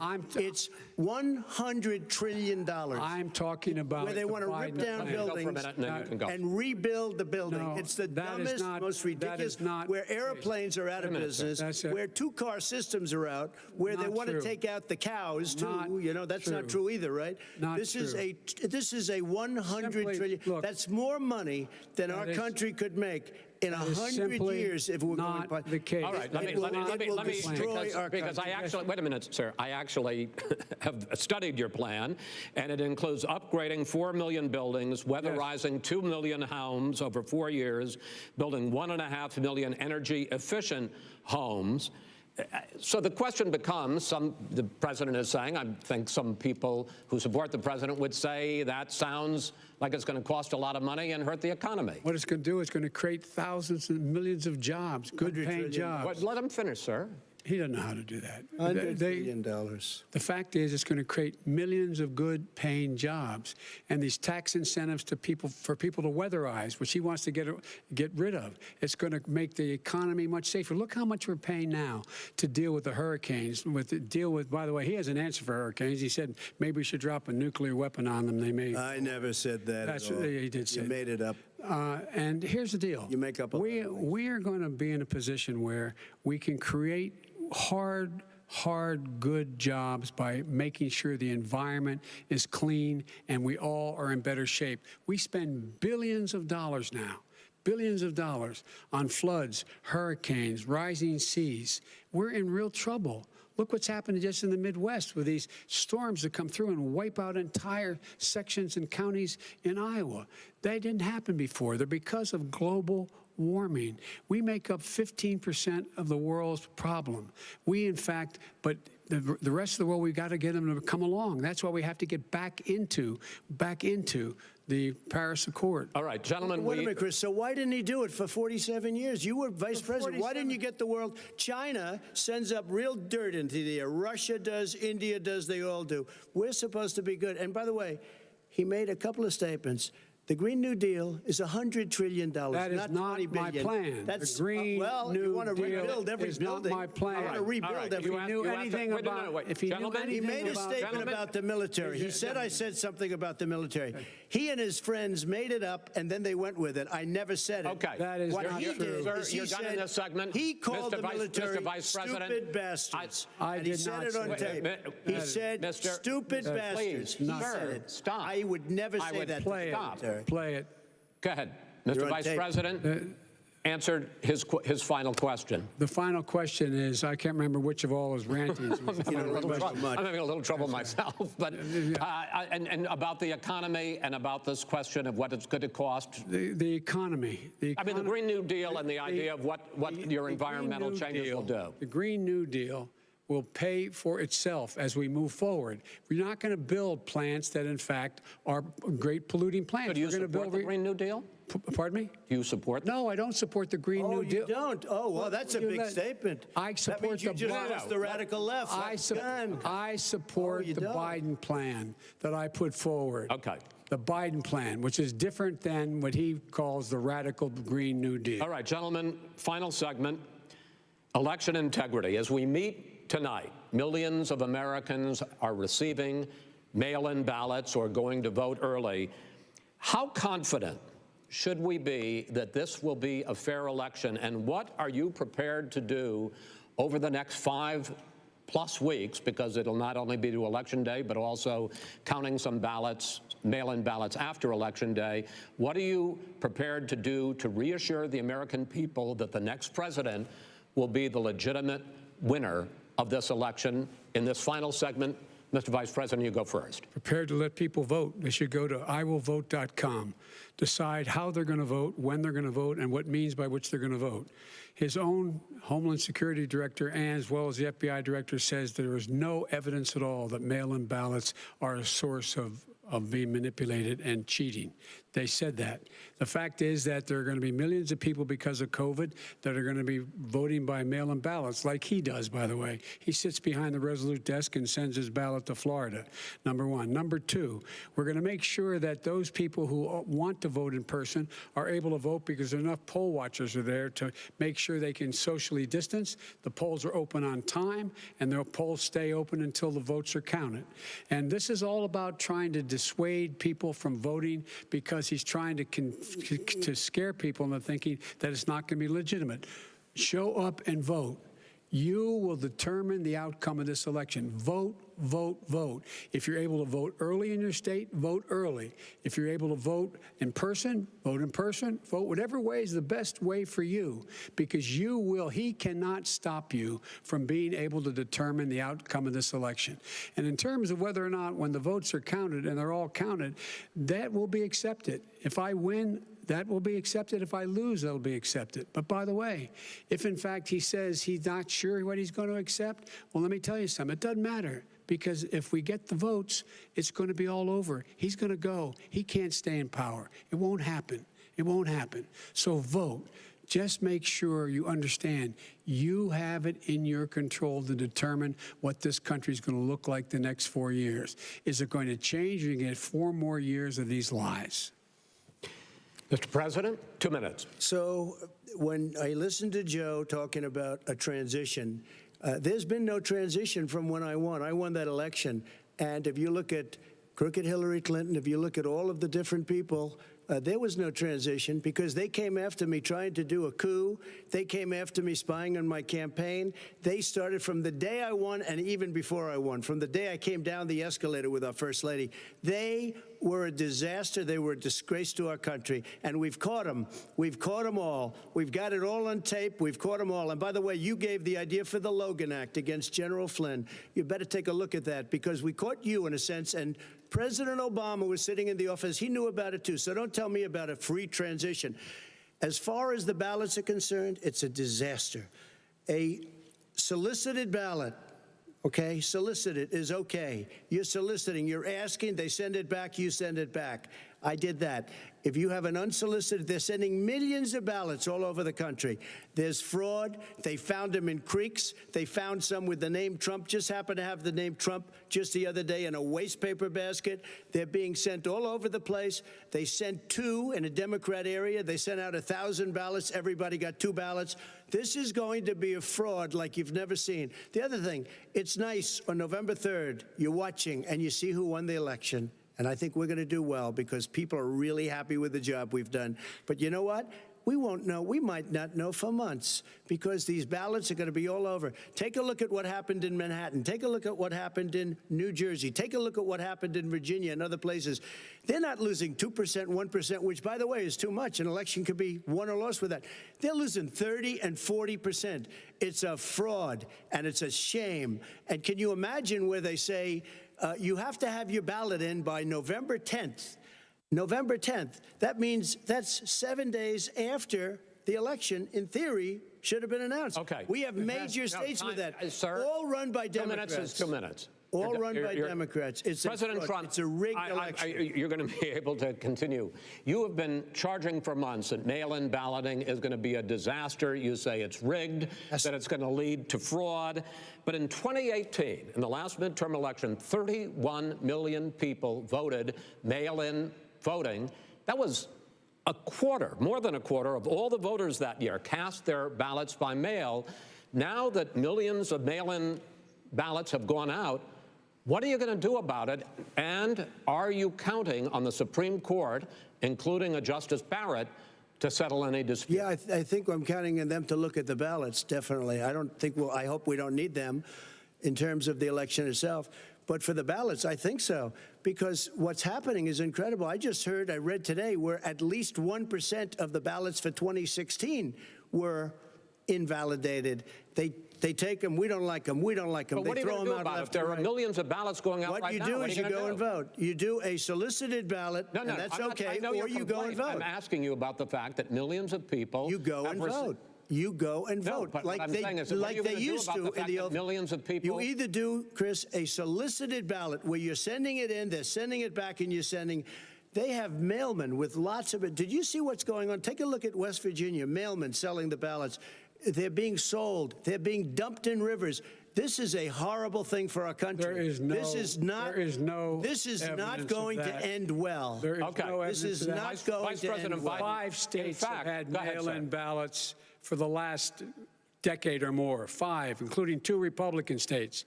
And you don't have to solicit the ballot. It's sent to you. It's sent to your home. What they're saying is that it has to be a postmark by election day. If it doesn't get in till the 7th, 8th, 9th, it still should be counted. He's just afraid of counting the votes because you're wrong. You're wrong. I want to continue with you on this, Vice President Biden. Chris, he's so wrong when he makes a statement like that. Excuse me. Vice President Biden, the biggest problem, in fact, over the years with mail-in voting has not been fraud historically. It has been that sizable numbers, sometimes hundreds of thousands of ballots are thrown out because they have not been properly filled out, or there is some other irregularity, or they missed the deadline. So the question I have is, are you concerned that the Supreme Court with a Justice Barrett will settle any dispute? I'm concerned that any court would settle this because when you get a ballot and you fill it out, you're supposed to have an affidavit. If you didn't know, you have someone say that this is me.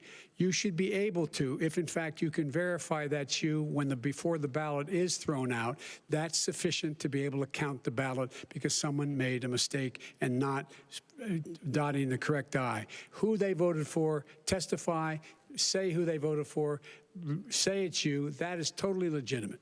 All right. Excuse me, Chris, when you have 80 million ballots sent in and swamping the system, you know it can't be done. You know it can't, and already there's been so now fraud. Mail service delivers 185 million question is, in 8 states, we can keep talking. In 8 states, election workers are prohibited currently by law, 8 states, from even beginning to process ballots, even take them out of the envelopes and flatten them until Election Day. That means that it's likely, because there's going to be a huge increase in mail-in balloting, that we are not going to know on election night who the winner is, that it could be days, it could be weeks, could be months, until we find out who the new president is. So first for you, sir, finally for the Vice President, I hope neither of you will interrupt the other.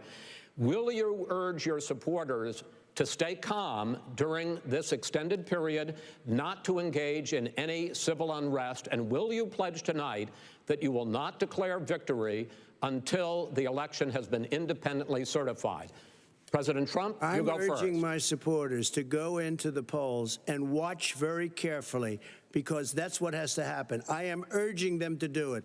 As you know, today there was a big problem. In Philadelphia, they went in to watch. They're called poll watchers, a very safe, very nice thing.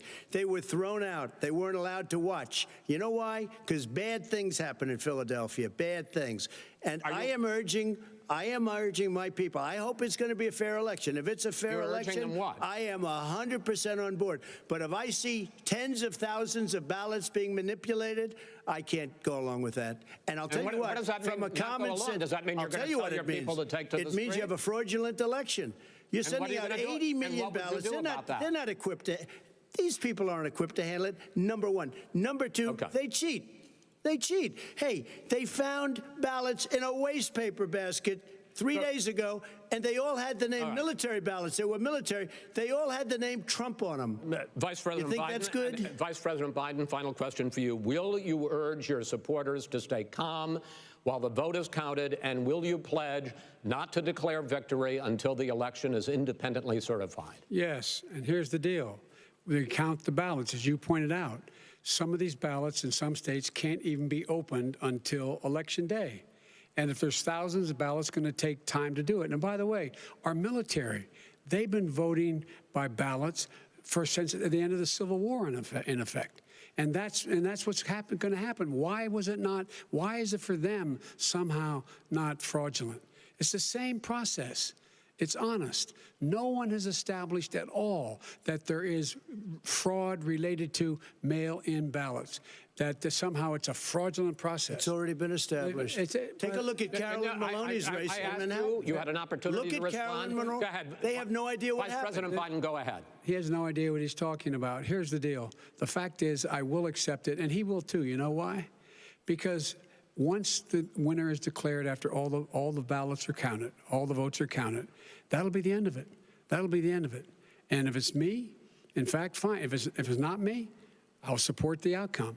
And I'll be a president not just for the Democrats. I'll be a president for Democrats and Republicans. And this guy, I want to see an honest ballot count. Gentlemen, you say that's the end of it? This is the end of this debate? Honest ballot count. We're going to leave it there. To be continued as in more debates as we go on. President Trump, Vice President Biden, it's been an interesting hour and a half. I want to thank you both for participating in the first of 3 debates that you have agreed to engage in. We want to thank Case Western Reserve University and the Cleveland Clinic for hosting this event. The next debate, sponsored by the Commission on Presidential Debates, will be 1 week from tomorrow, October 7th, at the University of Utah in Salt Lake City. The 2 vice presidential nominees, Vice President Mike Pence and Senator Kamala Harris, will debate at 9 p.m. Eastern that night. We hope you watch. Until then, thank you and good night. Well, it is hard to know where to start. I'm not sure how people are going to feel about that to be continued at the end. And people have to make their own judgments about how the candidates handled themselves tonight, who made the better case, who offered plans for the future, who told the truth, and who deserves to be president. Those are all judgments that are going to be made over the next several days and weeks. But I have to speak personally here as somebody who's watched presidential debates for 40 years, as somebody who's moderated presidential debates, as someone who's prepared candidates for presidential debates, as someone who's covered presidential debates. That was the worst presidential debate I have ever seen in my life. A lot more heat than light over some 98 minutes. I want to go to the room right now. John Karl, you were there in the room. You cover the president. Your thoughts? George, the debate was a total mess. It was a mess of interruptions, petty insults. I was in touch with some people on the floor who told me they were stunned by what they were seeing transpire on that stage. Donald Trump came across like a bully. There was an avalanche of untruth statements that came out. Joe Biden did not have a particularly steady performance. I could say, really honestly, it looked as if both men lost this debate, and in that sense, the real loser is Donald Trump, because as we said at the start, Donald Trump was the one that needed to change the dynamic of this race. He is the one that is losing. He is the one that needed to change the trajectory. He is the one that needed a big win, and that did not happen tonight. Mary Bruce? Well, Joe Biden's campaign is feeling very good right now. They came into tonight with a goal not to get dragged into the mud with Donald Trump, but to instead speak directly to the American people about what they feel are the issues that matter most. And the campaign aide tells me that every single time that Joe Biden essentially went around the president and stared straight down the barrel of the camera and talked to the American public, spoke to voters directly about a vaccine, about the economy, COVID, about election integrity, they say every single one of those moments they were winning. George, this was just remarkable. I mean, when you take a step back and you think about the fact that in a normal debate, if you were to call your opponent a clown, racist, the worst president ever, to tell him to shut up or to shush, normally that would be considered crossing a line. But here tonight, that was part of a concerted strategy by Joe Biden to try and show that he could keep his cool, actually. It's part of an effort by Joe Biden to show that he can be the adult in the room, that he can be the leader who can guide this country out of these really turbulent times. And so over and over again, he simply refused to give credence to the president's attacks, even though, let's be honest, there were parts of that debate that were simply unwatchable because the two of them were just talking over and over each other. I mean, here in the room, it was really astounding. And it was apparent as you watched that the president was often turned to the former vice president, pointing his finger at him, speaking directly to him. Joe Biden instead staring straight down that camera, trying to speak to the American people, making his point. The Biden campaign says all you saw tonight from the president was chaos. What you saw from Joe Biden was stability, they say. Thank you, Mary Bruce. Chris Christie, you helped prepare the president for this debate. Was that the debate you prepared for? No. But what I'll tell you is that I listened to some of the commentary already, and I think there's people missing some things. You know, first off, Rahm said earlier that it was the vice president's job tonight to reassure. I don't think that's a reassuring performance by the vice president tonight. He looked very shaky at many times during this debate. His numbers were way off. He would wander off in mid-sentence and then used lots of name-calling and insulting language. That's not rising above it. I have to disagree with Mary, or at least what she's conveying from the Biden folks. And yeah, I think on the Trump side, it was too hot. I mean, you know, listen, you come in and decide you want to be aggressive, and I think that was the right thing to be aggressive, but that was too hot. And so I think that what happens is, with all that heat, as you said before, you lose the light. That potentially can be fixed.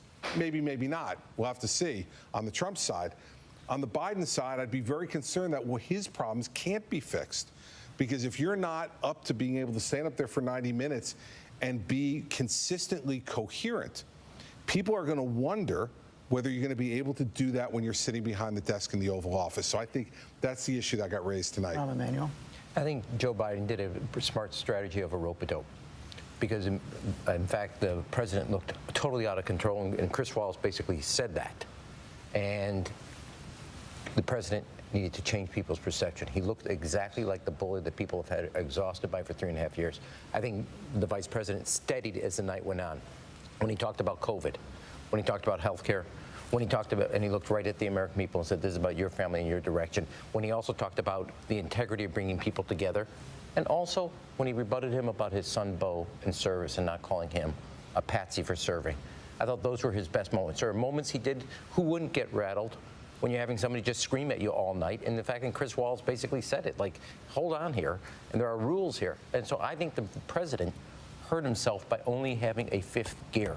There was no second gear, there was no third gear, and I think given that, I think the vice president practiced a pretty good rope-a-dope strategy. David Muir, we're going to have to do it on GMA tomorrow. You're going to have to do it on World News Tonight tomorrow night.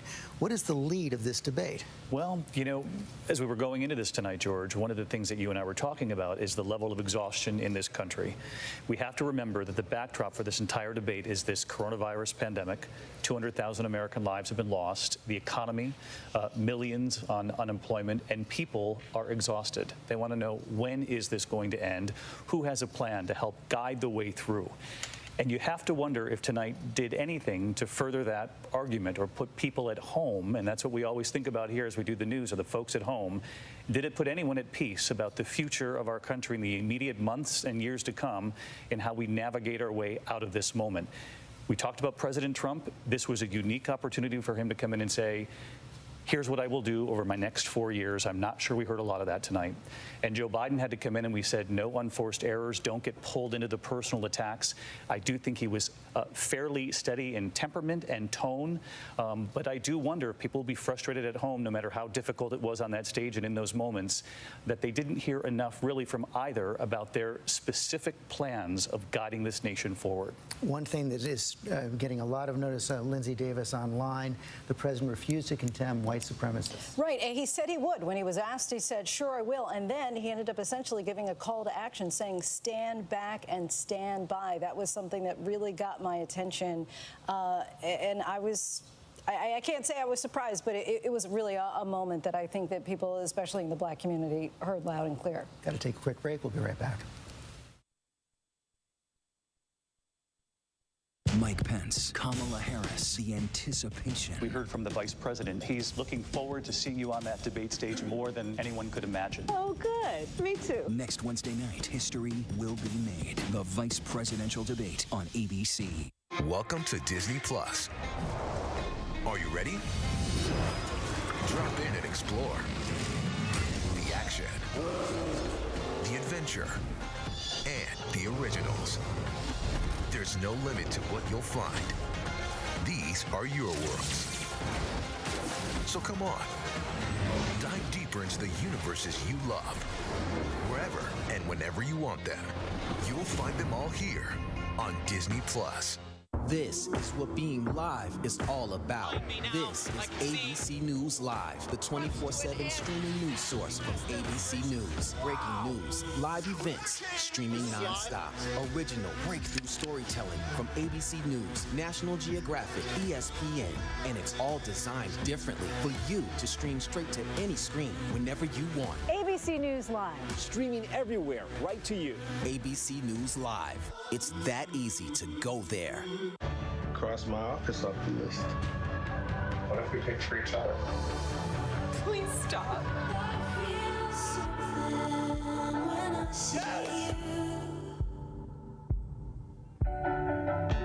I'm very thankful that these men are fine. Tuesday, October 13th, we respect your wishes. The Bachelorette is back. This is the perfect place to fall in love. But respect the rumors. Do not ever talk to me like that. It's true. What? This is the most shocking season ever. That makes me sick. That's crazy. Do declare. Congratulations, you've just blown up The Bachelorette. The Bachelorette season premiere Tuesday, October 13th on ABC. On your carts. Get set. Let's go. Get ready. The team with the highest card total could be leaving with $100,000. To shop. Bam, bam, bam. Till you drop. Oh, mommy down. Leslie Jones hosts Supermarket Sweep. Premieres Sunday, October 18th on ABC. It's being called the most consequential election of a lifetime. The most important vote. And with so much on the line, it demands the most straightforward, newsmaking, real answers. The most informed voices from all sides. The countdown is on to the vote. What will our future look like? ABC's This Week with George. It all plays out right here every Sunday. The most consequential week yet of this hyper-political year. Right as you get closer to casting your vote every Sunday on ABC.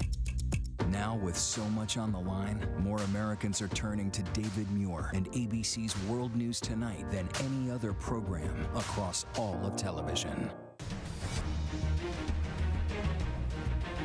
Back now after this first presidential debate, I want to go to Republican strategist Sarah Fagan. You said that Joe Biden had a tougher job coming into the night. Is that the way you feel coming out of it? Look, I think this was a total food fight. I don't think either of these candidates won.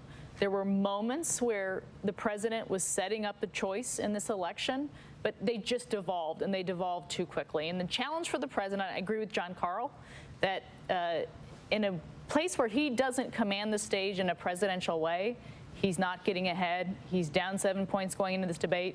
I think he's probably still down 7 points after it.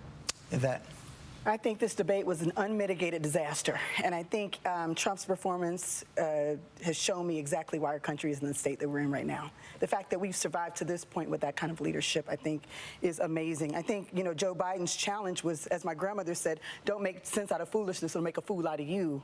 I mean, it was so much foolishness. I don't think there was a way for him to really cut through and have the moments that I think he desired at the top. It was just completely out of control. And I think the people who lose are the American people who, you know, as David has said, are looking for hope, are looking for real direction, are looking for leadership. Joe Biden did the best he can. And frankly, out of the gate, he did a much better job. By the end, it was clear that even he was getting unsettled. And I think got a little too hot towards the end, too. I wish he had taken a deep breath. But he had a huge challenge because Donald Trump really was a disaster, and I'm really afraid for our country, unfortunately, if he wins another term. Matthew based on that performance. Thank you, Yvette. Matthew Dowd, you've worked for both Democrats and Republicans. Of course, you worked for President George W. Bush. Your thoughts? Well, I think this was an embarrassment. If you were in a foreign country, you look at our United States right now, if you watch that and think this was an embarrassment, and if you're sitting in our country, it's embarrassing, and that embarrassment falls directly at the feet of Donald Trump. I actually think there was a winner tonight, and that winner was Joe Biden, because if you're president of the United States and you're the incumbent, you have to convince people that everything's good in America and put me through another 4 years of this. And if you watch that debate, as a citizen of the United States, you're not thinking everything's great in America right now. So Joe Biden, yeah, he had good moments. He had some moments where he had a hard time dealing with this. And as I said going into the debate, that Donald Trump's a bull in a china shop. Well, the bull was let loose in the china shop. The moderator tried as best they could to control it. Joe Biden tried to fend it off. But when you look at the end of this, Donald Trump had to convince the American public that 4 more years of this is a good thing. The exact opposite conclusion, I think, they're going to come to after watching that debate.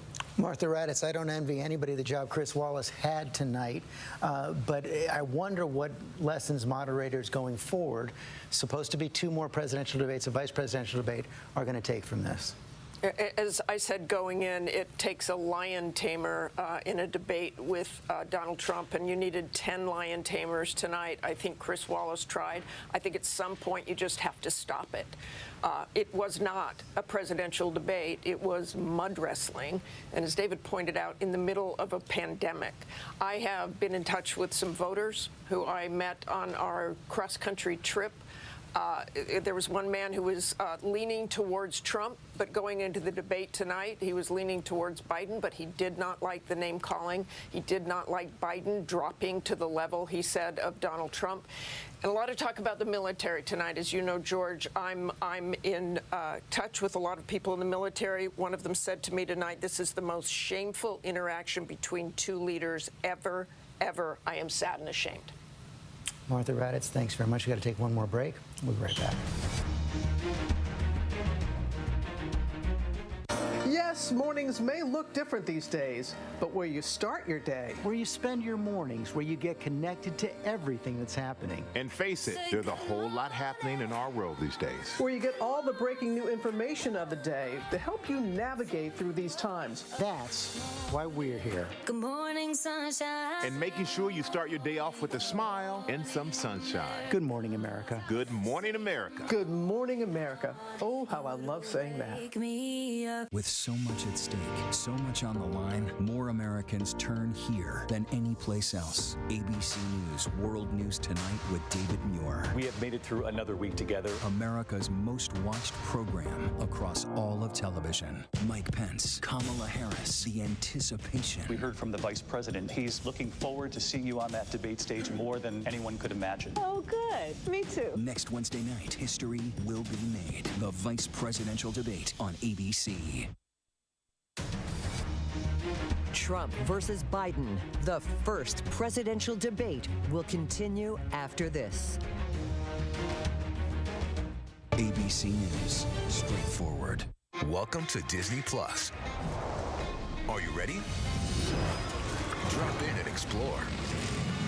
The action, the adventure, and the originals.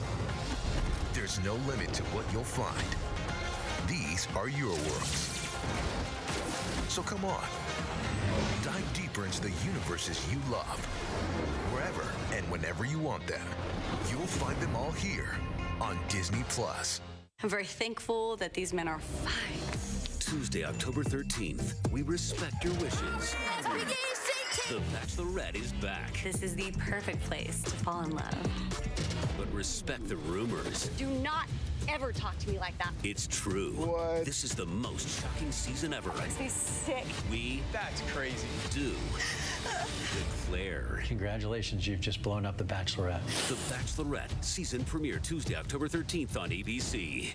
It's being called the most consequential election of a lifetime, the most important vote. And with so much on the line, it demands the most straightforward, newsmaking, real answers, the most informed voices from all sides. The countdown is on to the vote. What will our future look like? ABC's This Week with George. It all plays out right here every Sunday. The most consequential week yet of this hyper-political year. Right as you get closer to casting your vote every Sunday on ABC. Hello? This is Montana Highway Patrol. You're looking for a couple of missing teenagers. That's right. Last seen in a red Focus. The steering wheel is getting stiff. Lock the door. We're fine.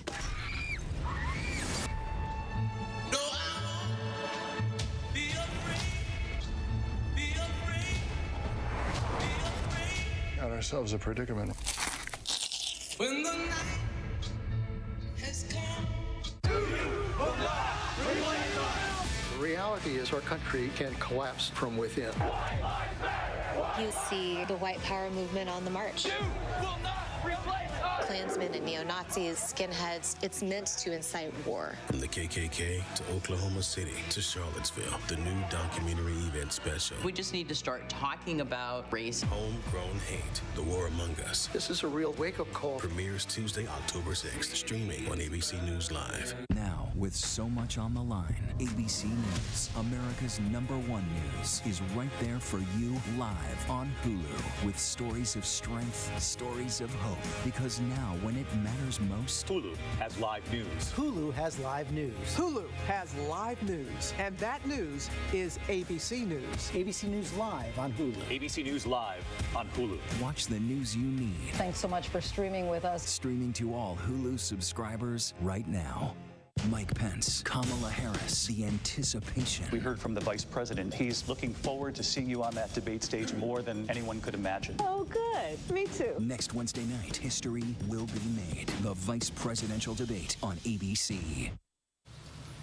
Just a bit of time left here in our post-debate analysis. Cecilia Vega, you cover the White House every day as our senior White House correspondent. Not a lot of undecided voters left in this race, George. For those that are leaning one way or the other, I don't think they got a lot out of this tonight. I keep thinking about the 200,000 people dead in this pandemic, the high rate of unemployment that we are looking at right now, and the takeaway for most Americans after watching this tonight, I think, will be exhaustion.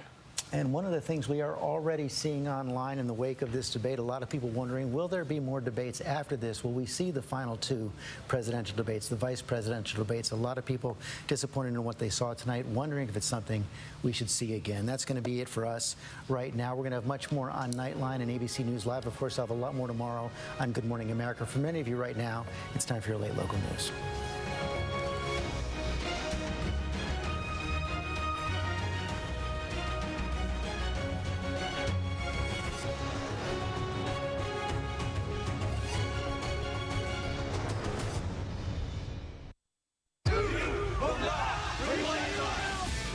Is our country can collapse from within. You see the white power movement on the march.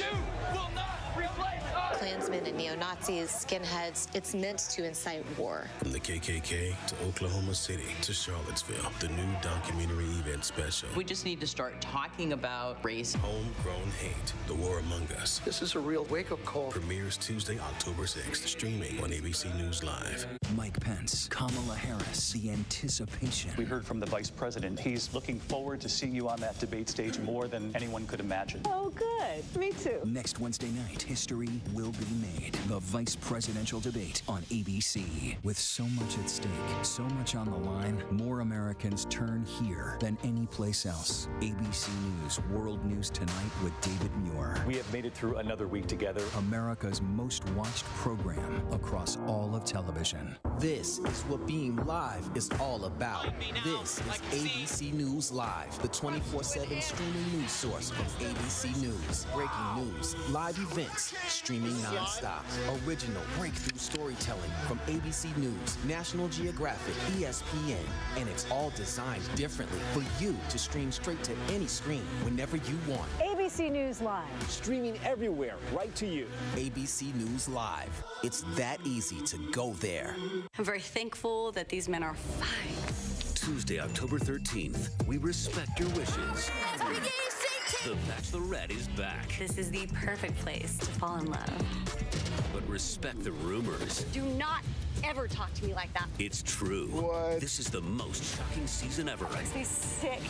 That's crazy. Do declare. Congratulations, you've just blown up The Bachelorette. The Bachelorette season premiere Tuesday, October 13th on ABC.